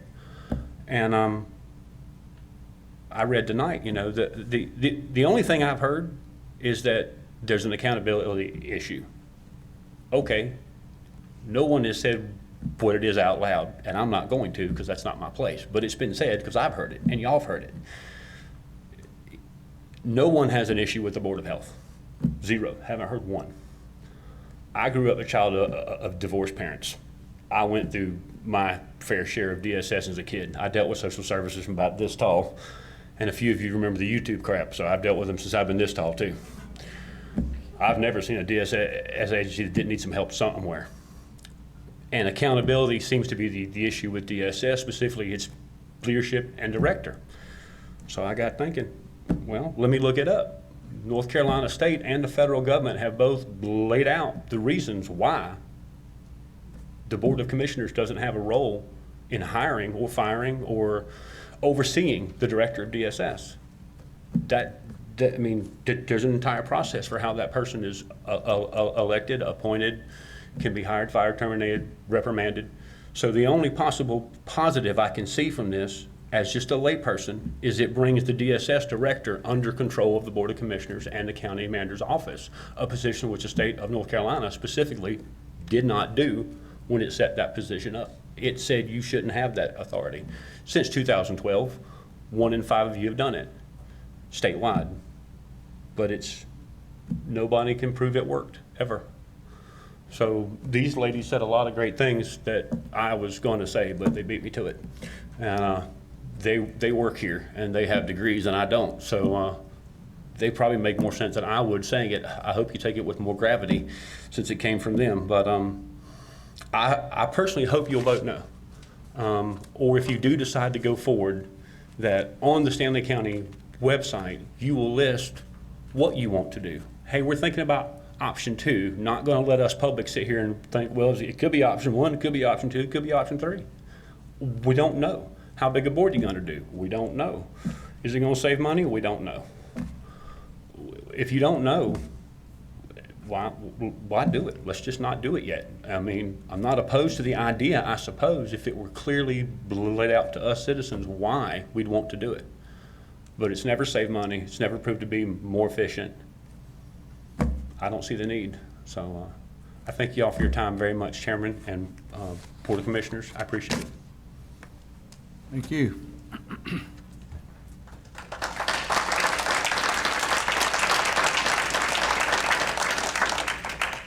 Ms. Bernetta Mask.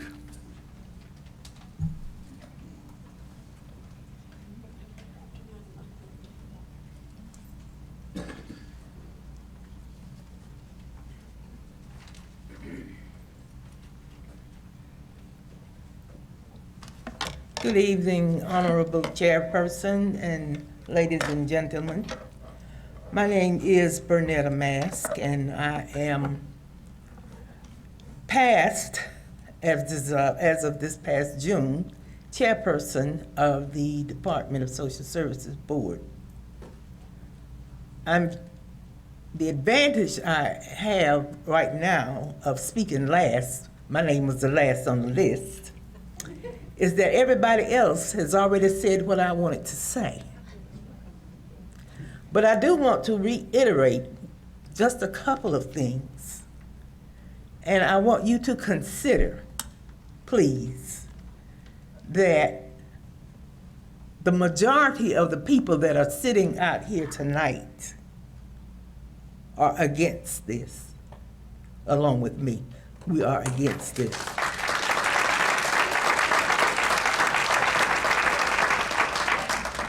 I don't know who in here is for it, but I guarantee you there is not as many as there are against it.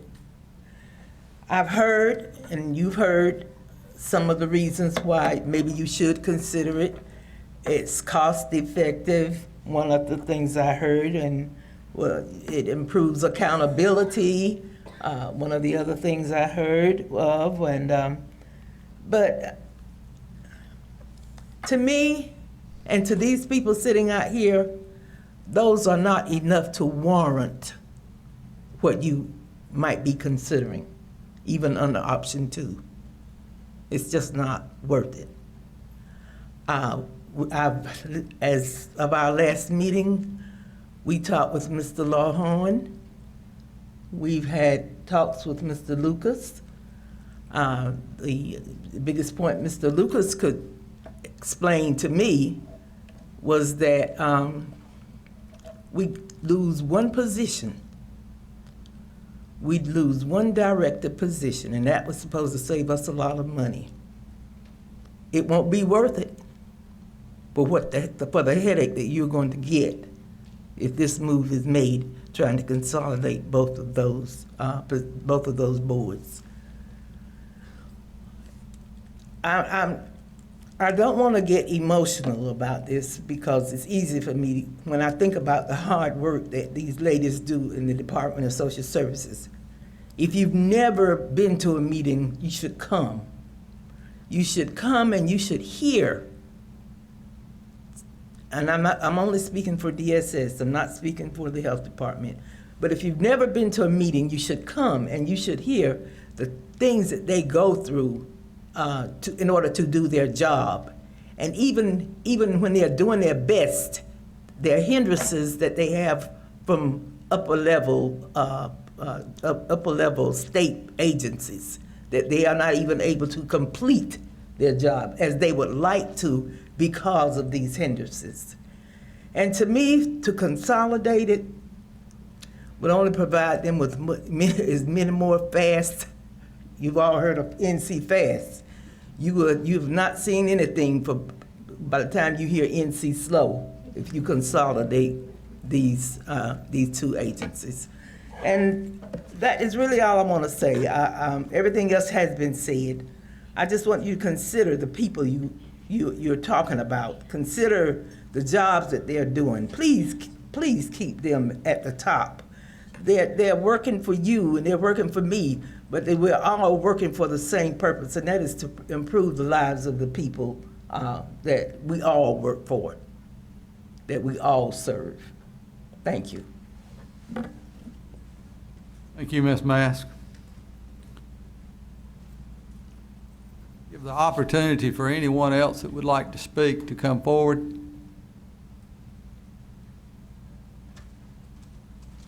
Is there anyone that would like to speak in favor of the merger? Please come forward.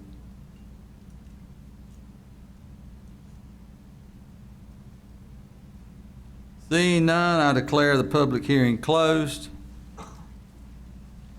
And at this time, I ask the board to discuss and consider what action you all would like to take.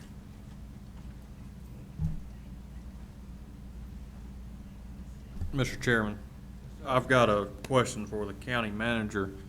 Mr. Lucas, I heard the term substantially equivalent mentioned several times, and can you elaborate a little bit more on that? If we were possibly to consider just holding off on doing anything and maybe went that route, maybe. Substantial equivalency basically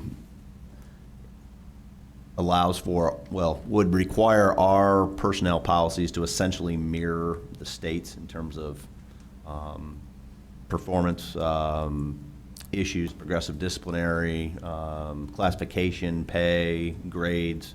All of our personnel policies have to mirror the state's. That's how you get to substantially equivalent. So basically, we would have to be substantially equivalent to them, and so all employees would fall under the same personnel resolution. What it doesn't do is it doesn't address the issue that some of you all have raised of accountability. If you come to me and say, hey, well, I have this issue with social services, or I have this issue with health or animal control, I have to say, okay, that's fine. I can call the directors, but I don't have any control over the disciplinary action of those directors if you don't feel like there's a timely resolution to it, or that you don't feel like the customer service has been good, or whatever it may be. Those folks don't report to me through like the other 20-some department heads do.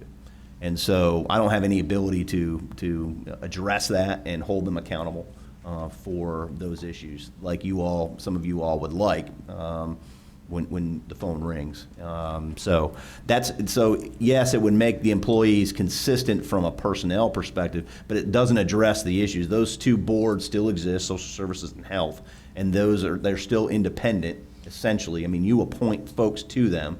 Certainly you appoint all the folks to the Board of Health. You don't appoint all the folks to the Social Services Board. You just appoint 2 out of 5. And so you would have some consistency from employee from the personnel resolution side, but you still don't address the issue of that accountability to this board in a more significant way by having directors report directly to me, which I report all directly to you all. So when your issues or concerns come up and you want resolution, or you want there to be someone held accountable, again, I won't have that. I still don't have that ability by statute. Does that help answer your question? Yeah, that's kind of, I guess, going to my next statement. That doesn't seem like that. Going that route doesn't seem like that would address some of the concerns that I've heard from some of my fellow board members. No, I don't believe it does, and it's very time consuming. I mean, there's audits that are done. They come down and have to meet with employees. They come down and have to meet with our HR staff. It's a very time consuming process. It's not just a matter of just submitting our personnel resolution and saying we want to be substantially equivalent. There's a whole process of state bureaucrats coming down and going through an audit process, I work with the state fairly closely on a lot of things, and there's nothing about them that's quick.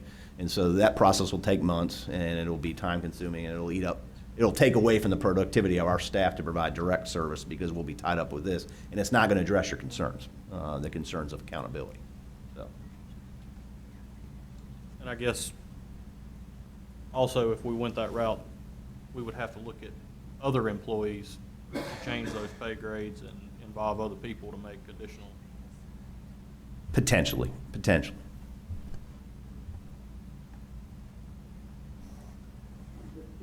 Yes, sir.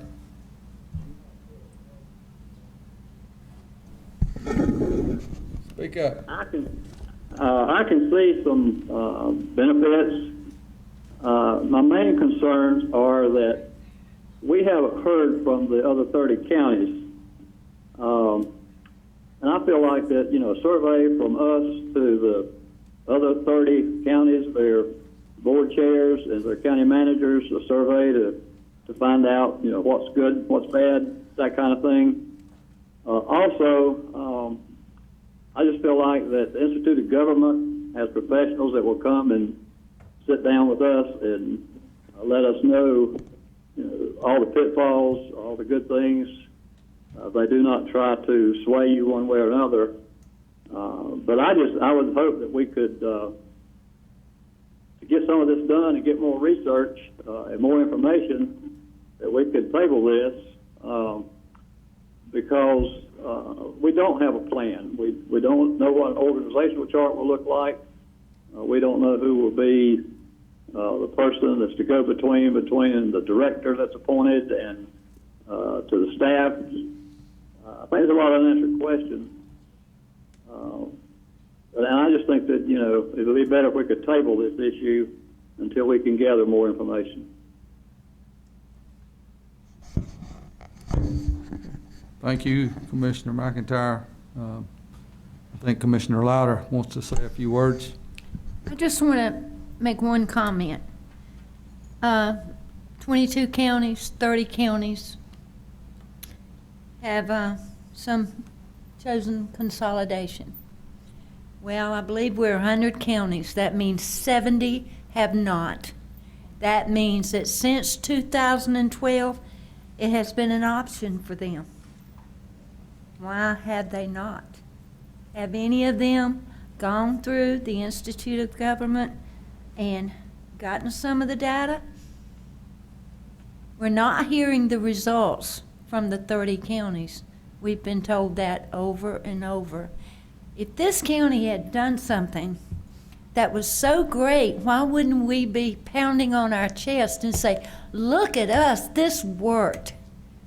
Isn't it wonderful? And wouldn't we, out of the goodness of our heart, want other counties to follow our lead? Because their interest is serving their citizens. I don't know that we need to have any more discussion about it. I think for the time being, we just need to abandon this. And then we could move on with the county administration getting the data we need. It can be brought back up at another time, but until that information is here, I'm ready to just abandon it, and I would make the motion that staff can proceed with gathering information, but the Board of Commissioners does not approve the consolidation of the Department of Health and the Department of Social Services. A question about the motion. You state that consolidation you want them to seek information, additional information, but the consolidation not take place at this time or for perpetuity. We can bring it up at any time after the data and information is gathered. I don't think that would happen overnight. We will have the privilege of scheduling it whenever we want it to come back up. But for the time being, what is proposed to us, we need to just turn it down. Mr. Chairman? Yes. I'd need some help, I guess, understanding the motion before us. My understanding, if something can be brought up, maybe we should consider consider tabling it. From my understanding with the motion, we cannot bring it back up for a certain period of time, and I may also refer that question to the county attorney. Let me respond. I will amend my motion that we do not consolidate the Department of Health and the Department of Social Services.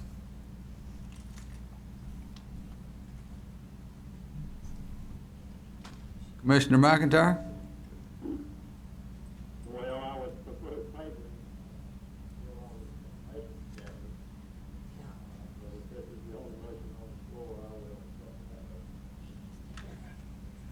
Repeat your motion one more time, Commissioner Louder. I need a tape recorder. No, I'm saying, Oh, you need a chairman that understands your motion. oh, I think you do a fine job, that the Board of Commissioners does not approve the consolidation of the Department of Health and Department of Social Services, period. Commissioner McIntyre, you still second that motion? Yes. Okay, so the motion that I hear is that Commissioner Louder makes the motion that we table, or we do not approve the consolidation of the DSS or Health Department. And Commissioner McIntyre seconded that motion. Now, before we vote, I want discussion. Mr. Chairman, I would respect my fellow commissioners wanting to maybe table this and get some more information. I would actually probably maybe vote for that, but just putting this thing to bed permanently, I can't support that at this time. I would like to maybe address some of the concerns that were brought up to see if we can possibly answer some of those concerns and at least gain some information.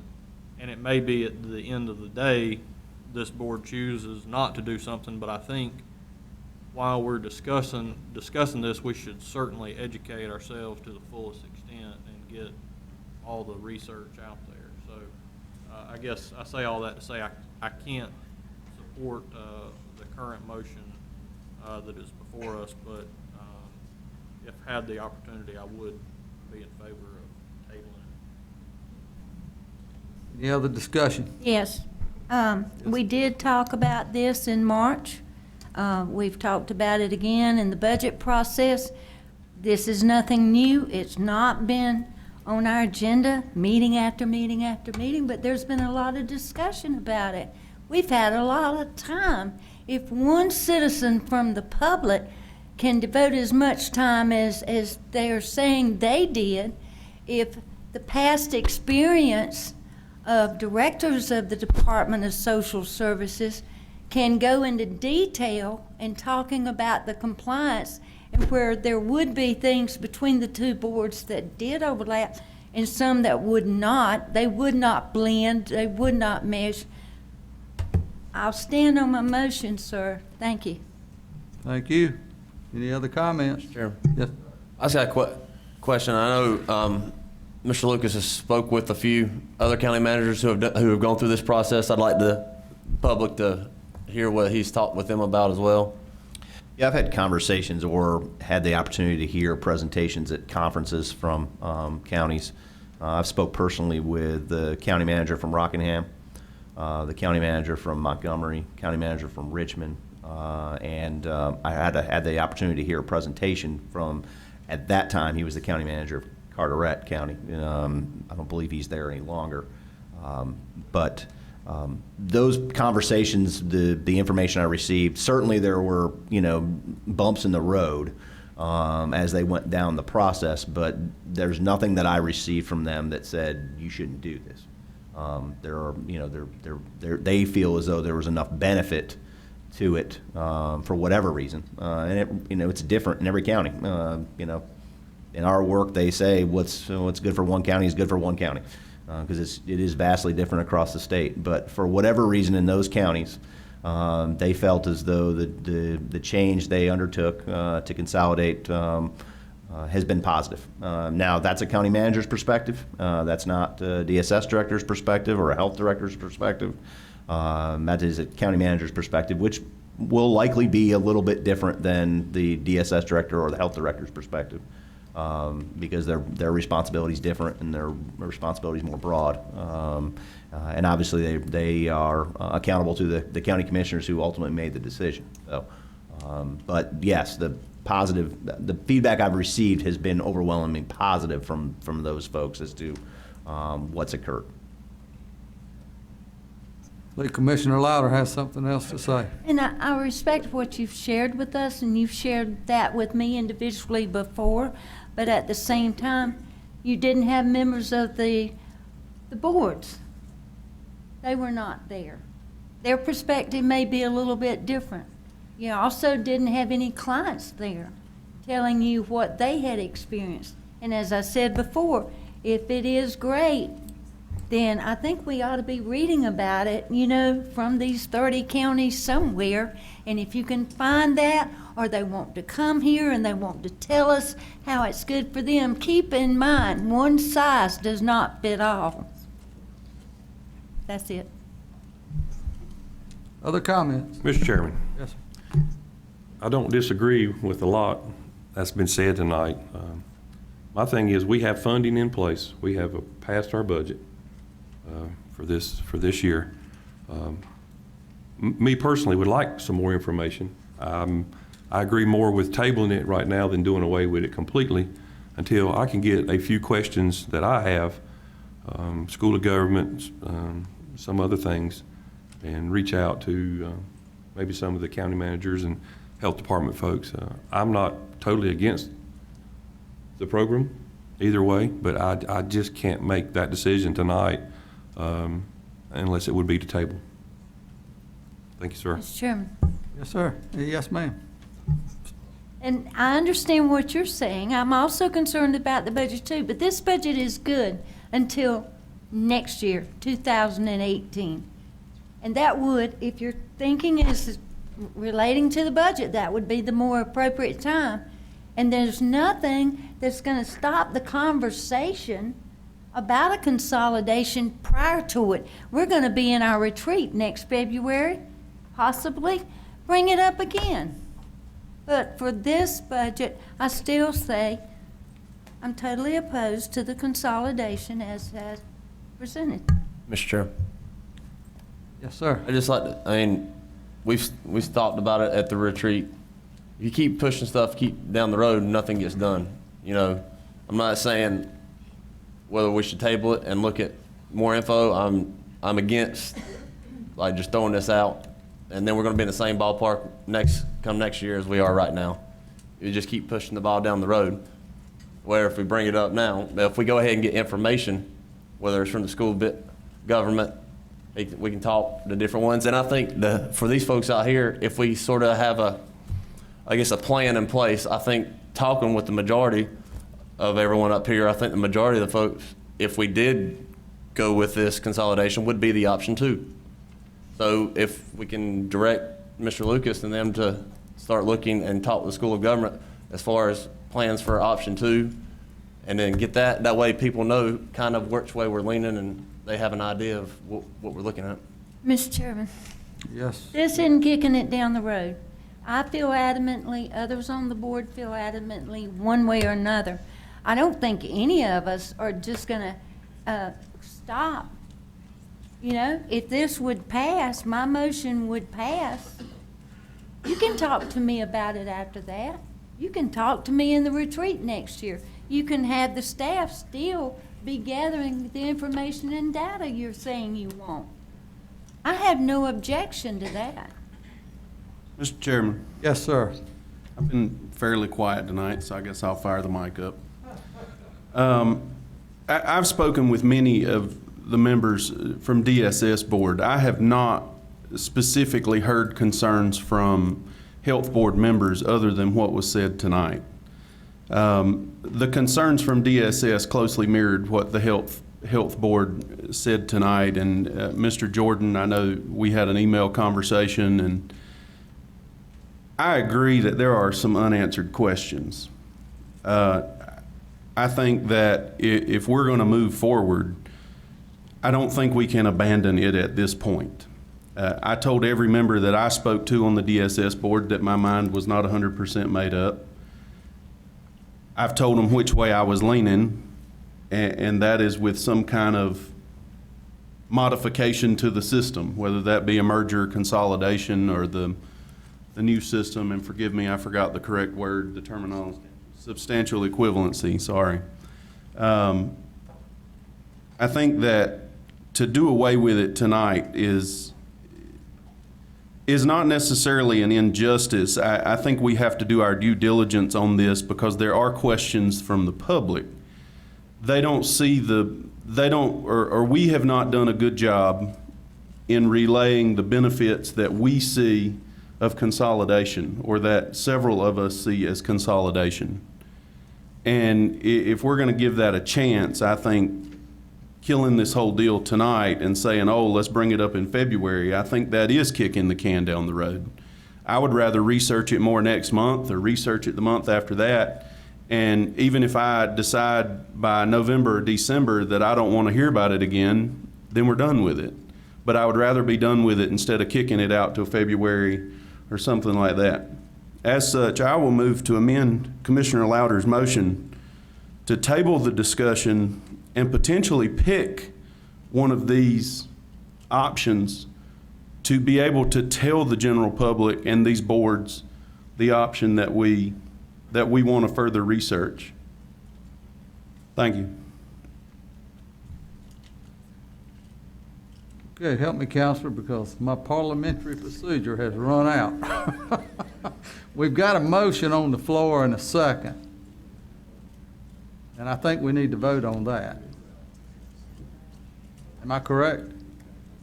Thank you. I understand that, but we've got a motion that Jan put on the table and you seconded to not merge the two. Matthew Swain has made an amendment to the motion, but do we need to vote on the first motion? Well, Gene, I'm asking the counselor. Mr. Chairman, I believe that you have the option of amending the motion one additional time if Commissioner Louder chooses to accept Commissioner Swain's proposed amendment. If she declines, I believe you would need to take a vote on the motion as it stands on the floor. Okay, thank you. Commissioner Louder. No, I can count. I think I have the feeling, I know which way it's going, but I'm sitting here and I'm looking at the employees, the staff, the administration of two boards. I'm not trying to get anything kicked down the road. I think we need to put it to rest because these people and others such as the Butterfly House are interested in serving the citizens and the commitment with compassion and being focused. And so I am not willing to amend my motion. Okay, hearing that Commissioner Louder is not willing to amend it, we need to vote on that motion that she and Commissioner McIntyre seconded. So the motion is that we not consolidate the DSS or health departments, and that's it, correct? Okay, so all in favor of that motion, please raise your hand. And Gene, if you, I can't see your hand, but you can say aye. Aye. Okay, that's two. All opposed to that motion, please raise your hand. Okay, that's 5-2. So that motion failed. Going back to Commissioner Swain, do you have a motion? Mr. Chairman, I move to proceed with a research-based option, not to accept an option, but a research-based option for option 2 as presented by the general statutes, and direct county staff to pull research together on that, develop a departmental structure and bring this back at a later date. Okay, we have a first and a second by Commissioner Morgan. Discussion. I feel like, for those in attendance, I think we need to fulfill our commitment and do our due diligence in this. And, you know, if this ends up being something, that we decide is not right for our structure, then that will at least, give, boards in the future, you know, the research will be done and give them an opportunity to see maybe where, you know, we win and we're not successful at it. If our research concludes that it is the right thing, then our research will be done and we will be able to give you more information as to how this structure would look and give you some sort of comfort level going forward. So I certainly support the motion at hand. Any other comments? Well, I have a question, because I believe you referred to Plan 2, correct? Yes. And if you're going to do this, then I think the public and everybody else needs to have an understanding of why you chose Plan 2 and why you're pursuing Plan 2 rather than Plan 1 or 3. Option 1, the county manager just whispered in my ear, does not consolidate anything. And I didn't choose option 3 because that would put all of that responsibility and all of that, the very thing that these boards are trying to preserve on this 7-member board. That's why I didn't choose option 3, and I made option 2 in the form of a motion, because it created a board that would preserve some of those things that they are talking about preserving, that they want to preserve, albeit consolidated. But that is why I chose option 2. So my next question is that then the consensus of the remaining board members, option 2? If they vote on it.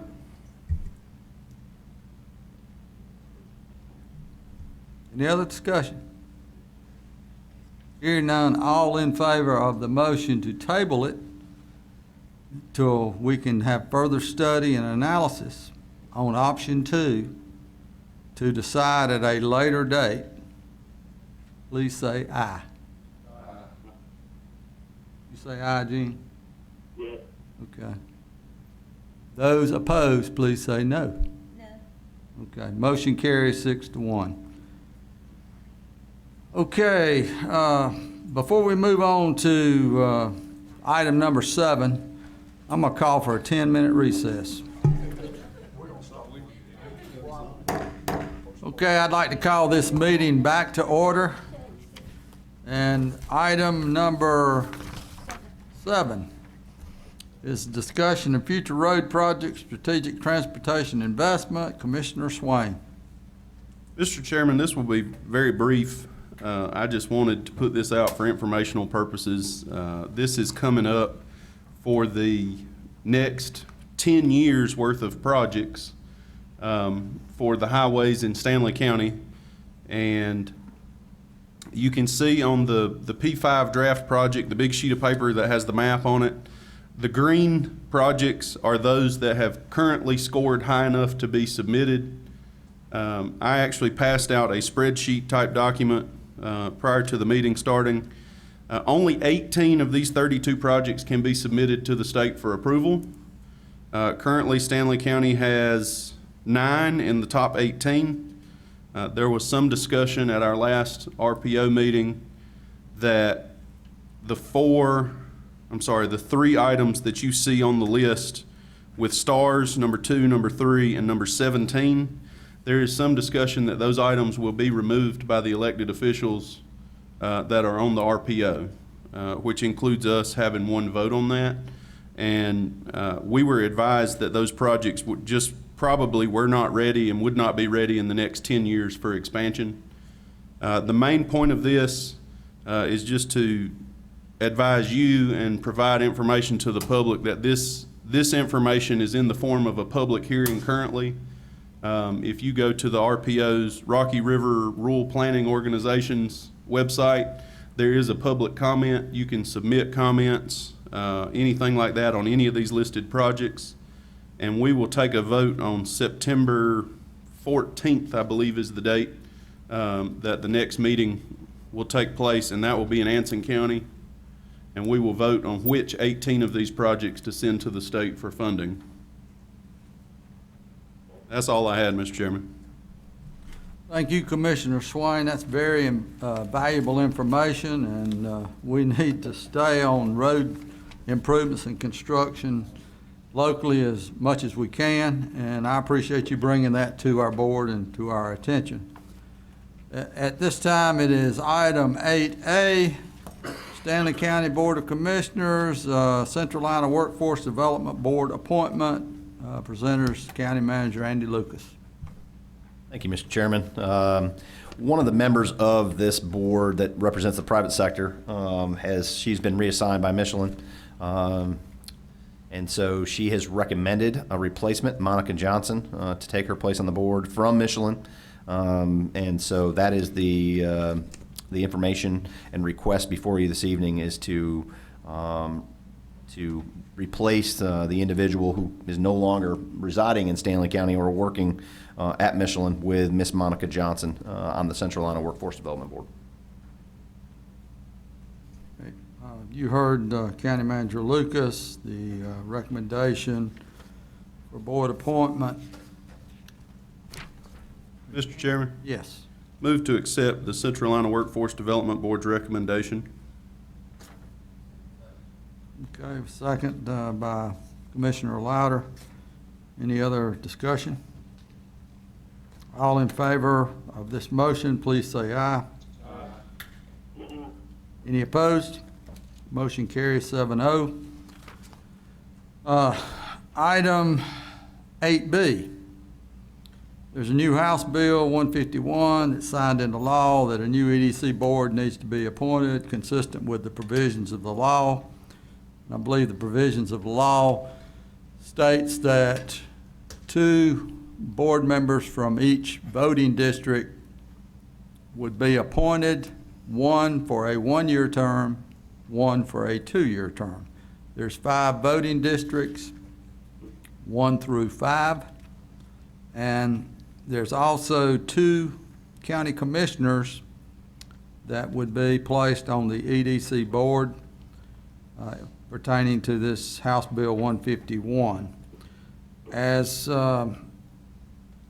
Chairman, I would ask that as we present these, that we do them each one by districts and getting through all of District 1 through 5. So what's the pleasure of the board? Mr. Chairman? Yes, sir. I've actually got a list. I went through and looked at all of them. I've got a list put together. So I would do this in the form of a motion. For District 1, for a 2-year term, I have Mr. Rick Williams. For a 1-year term, I have Mr. Larry Balcom. For District 2, for a 2-year term, I have Mr. Steve Bradley. For a 1-year term, I have Mr. Mike Layton. District 3, I have Mr. Wes Morgan. For a 2-year term. For a 1-year term, I have Mr. Wayne Sasser. District 4, I have for a 2-year term, Mr. Greg Underwood. For a 1-year term, Mr. Charles Brown. District 5, I have for a 2-year term, Mr. Ryan McIntyre, and a 1-year term, Ms. Cindy Bean, and to reappoint our current 2 commissioners, Commissioner Louder and Commissioner Lawhon. Did I hear someone? Okay. Okay, we have a motion and a second. Do we have any other nominations for those same districts?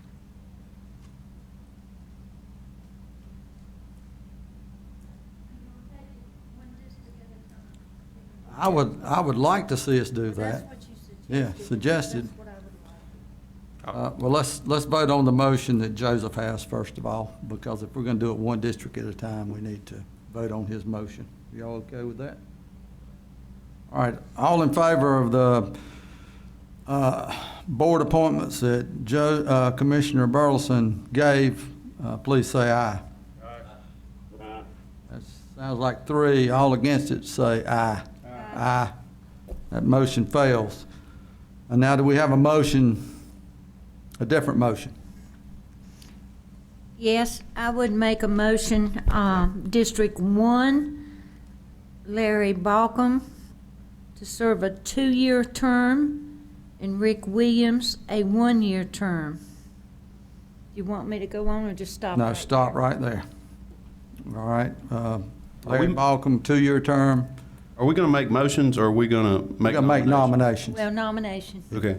Yeah. I'm fine with that. So you Then how are we nominate. gonna determine, Joseph said motion, I- how are we gonna determine 2-year term or 1-year term?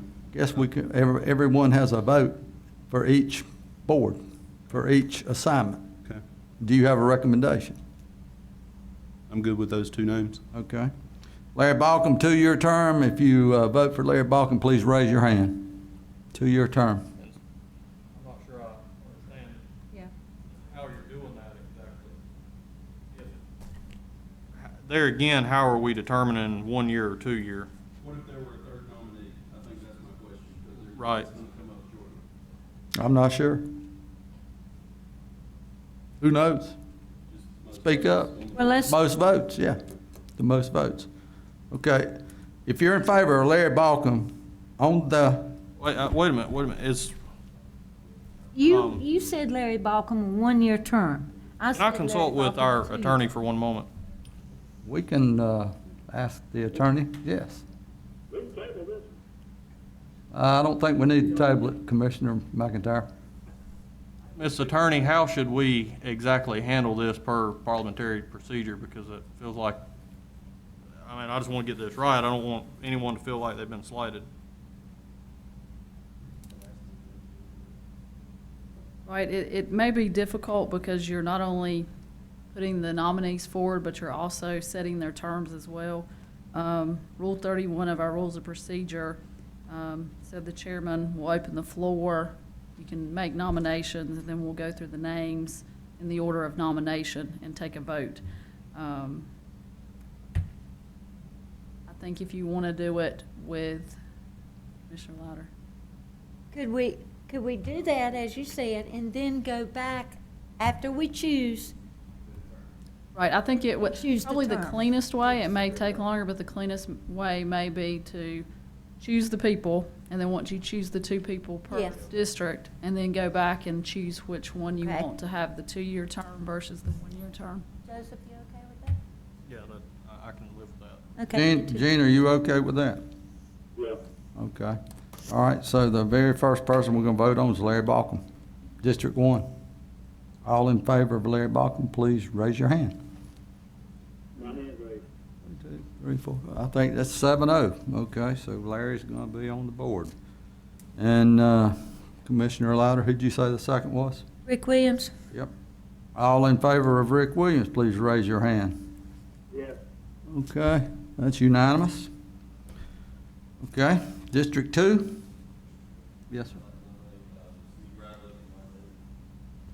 Okay, all in favor of Steve Bradley, raise your hand. Yeah. I believe that's 7-0. Mike Layton, raise your hand. Yes. That's 7-0. District 3.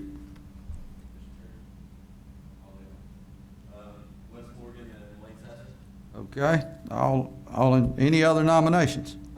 Okay, all in favor of Wayne Sasser, please raise your hand. Yes. All right. Wes Morgan, raise your hand. That's everybody. Okay. District 4. I'd like to nominate Charles Brown and Kelly Louder. Okay. Any other Chairman, nominations? I'd like to nominate Greg Underwood. All right, all in favor of Charles Brown, please raise your hand. Yes. Okay, that's 7-0. All in favor of Kelly Louder, please raise your hand. Yes. 1, 2, 3, so that's no good. All in favor of Greg Underwood, raise your hand. That's 4. And the only comment I'll make is, we just recently put him on the Stanley Community College Board, and I'm concerned that we are using the same people over and over again, and that concerns me. My statement would be is Kelly Louder is currently on the Community College Board as well. District 5. I'll make a nomination of Ryan McIntyre and Cindy Bean. Any other nominations? Mr. Chairman? Tiffany Dahl and Cindy Bean. Okay. All right, all in favor of Cindy Bean, please raise your hand. Yes. Okay, 7-0. All in favor of Ryan McIntyre, please raise your hand. Yes. That's 4. Carries 4-3. All right, let's go back and let's do the terms.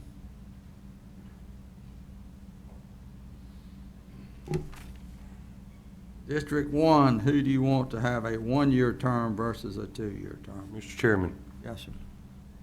I would recommend Larry Balcom for a 2 and Rick Williams for a 1.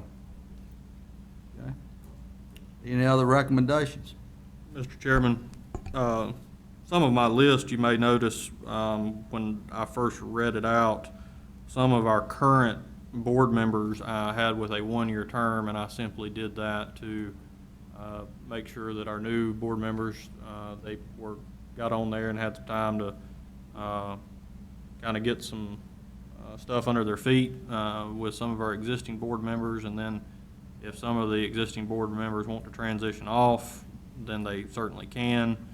But certainly, I think any kind of board, there needs to be some changing up on there. And a couple of the members have certainly served for some time, and I think once in a while they should rotate off. Okay. Well, let's vote. Rick Williams, what is the pleasure for a 1-year term? Please raise your hand. 3 of us. All right. Rick Williams for a 2-year term then. Yes. Okay, that carries. Rick's a 2-year term, so that makes Larry a 1-year term. District 2. Who would like to have Steve Bradley as a 2-year term? Raise your hand. Yes. Yes. Okay, that's 4-3. Mike Layton's a 1-year term. District 3. Wes Morgan for a 2-year term? Yes. Okay, that carries.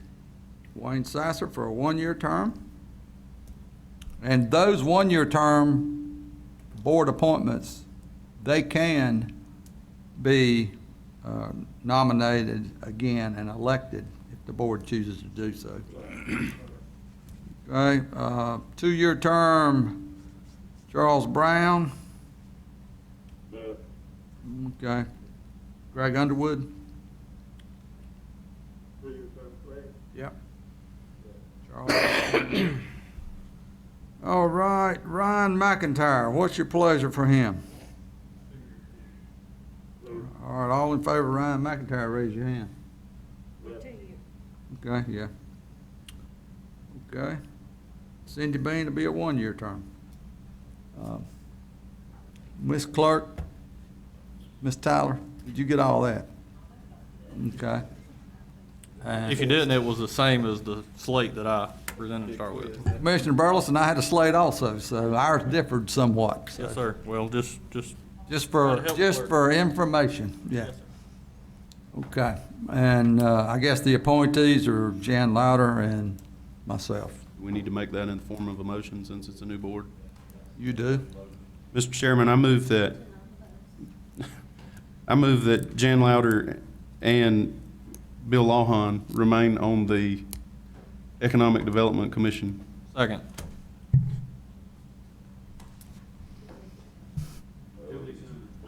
Gene votes no. So who's going to vote for Jan and myself? Raise your hand. All right, Gene said no, so it's 6-1. Aye what? I'm giving you a hard time, McIntyre. Okay, he's going to vote yes. All right. Okay. Let's see.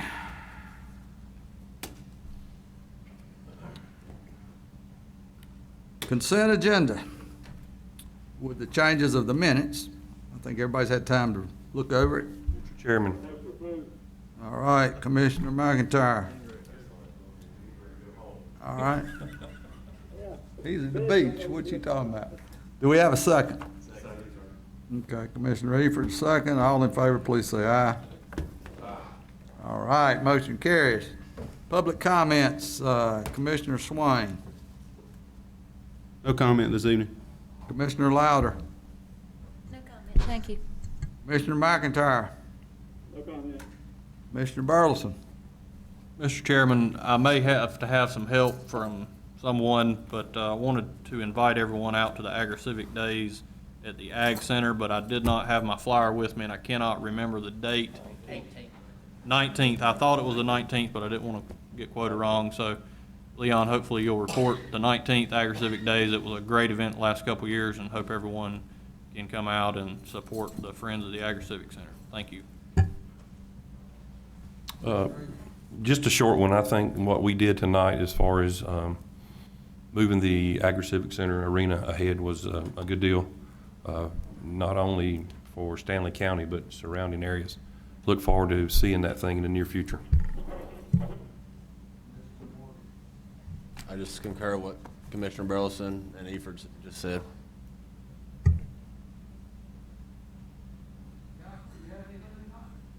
No, sir, thank you. You didn't know you were going to be called on so many times tonight, did you? Okay. County Manager Lucas, do you have anything? No, sir, thank you. Okay. Ms. Tyler? Okay, thank you.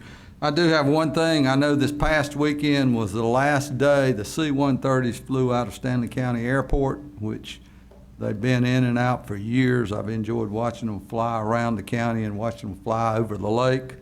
I think they're going to be replaced with C-17s. I'm not sure when that's going to take place, but a C-17 is a much larger aircraft, and I look forward to those days when we'll start seeing C-17s fly around. No other business. Our next regular meeting will be Tuesday, September the 5th at 7 p.m. Yeah, we got Labor Day before, so we're having it September the 5th. I would entertain a motion to adjourn. So moved.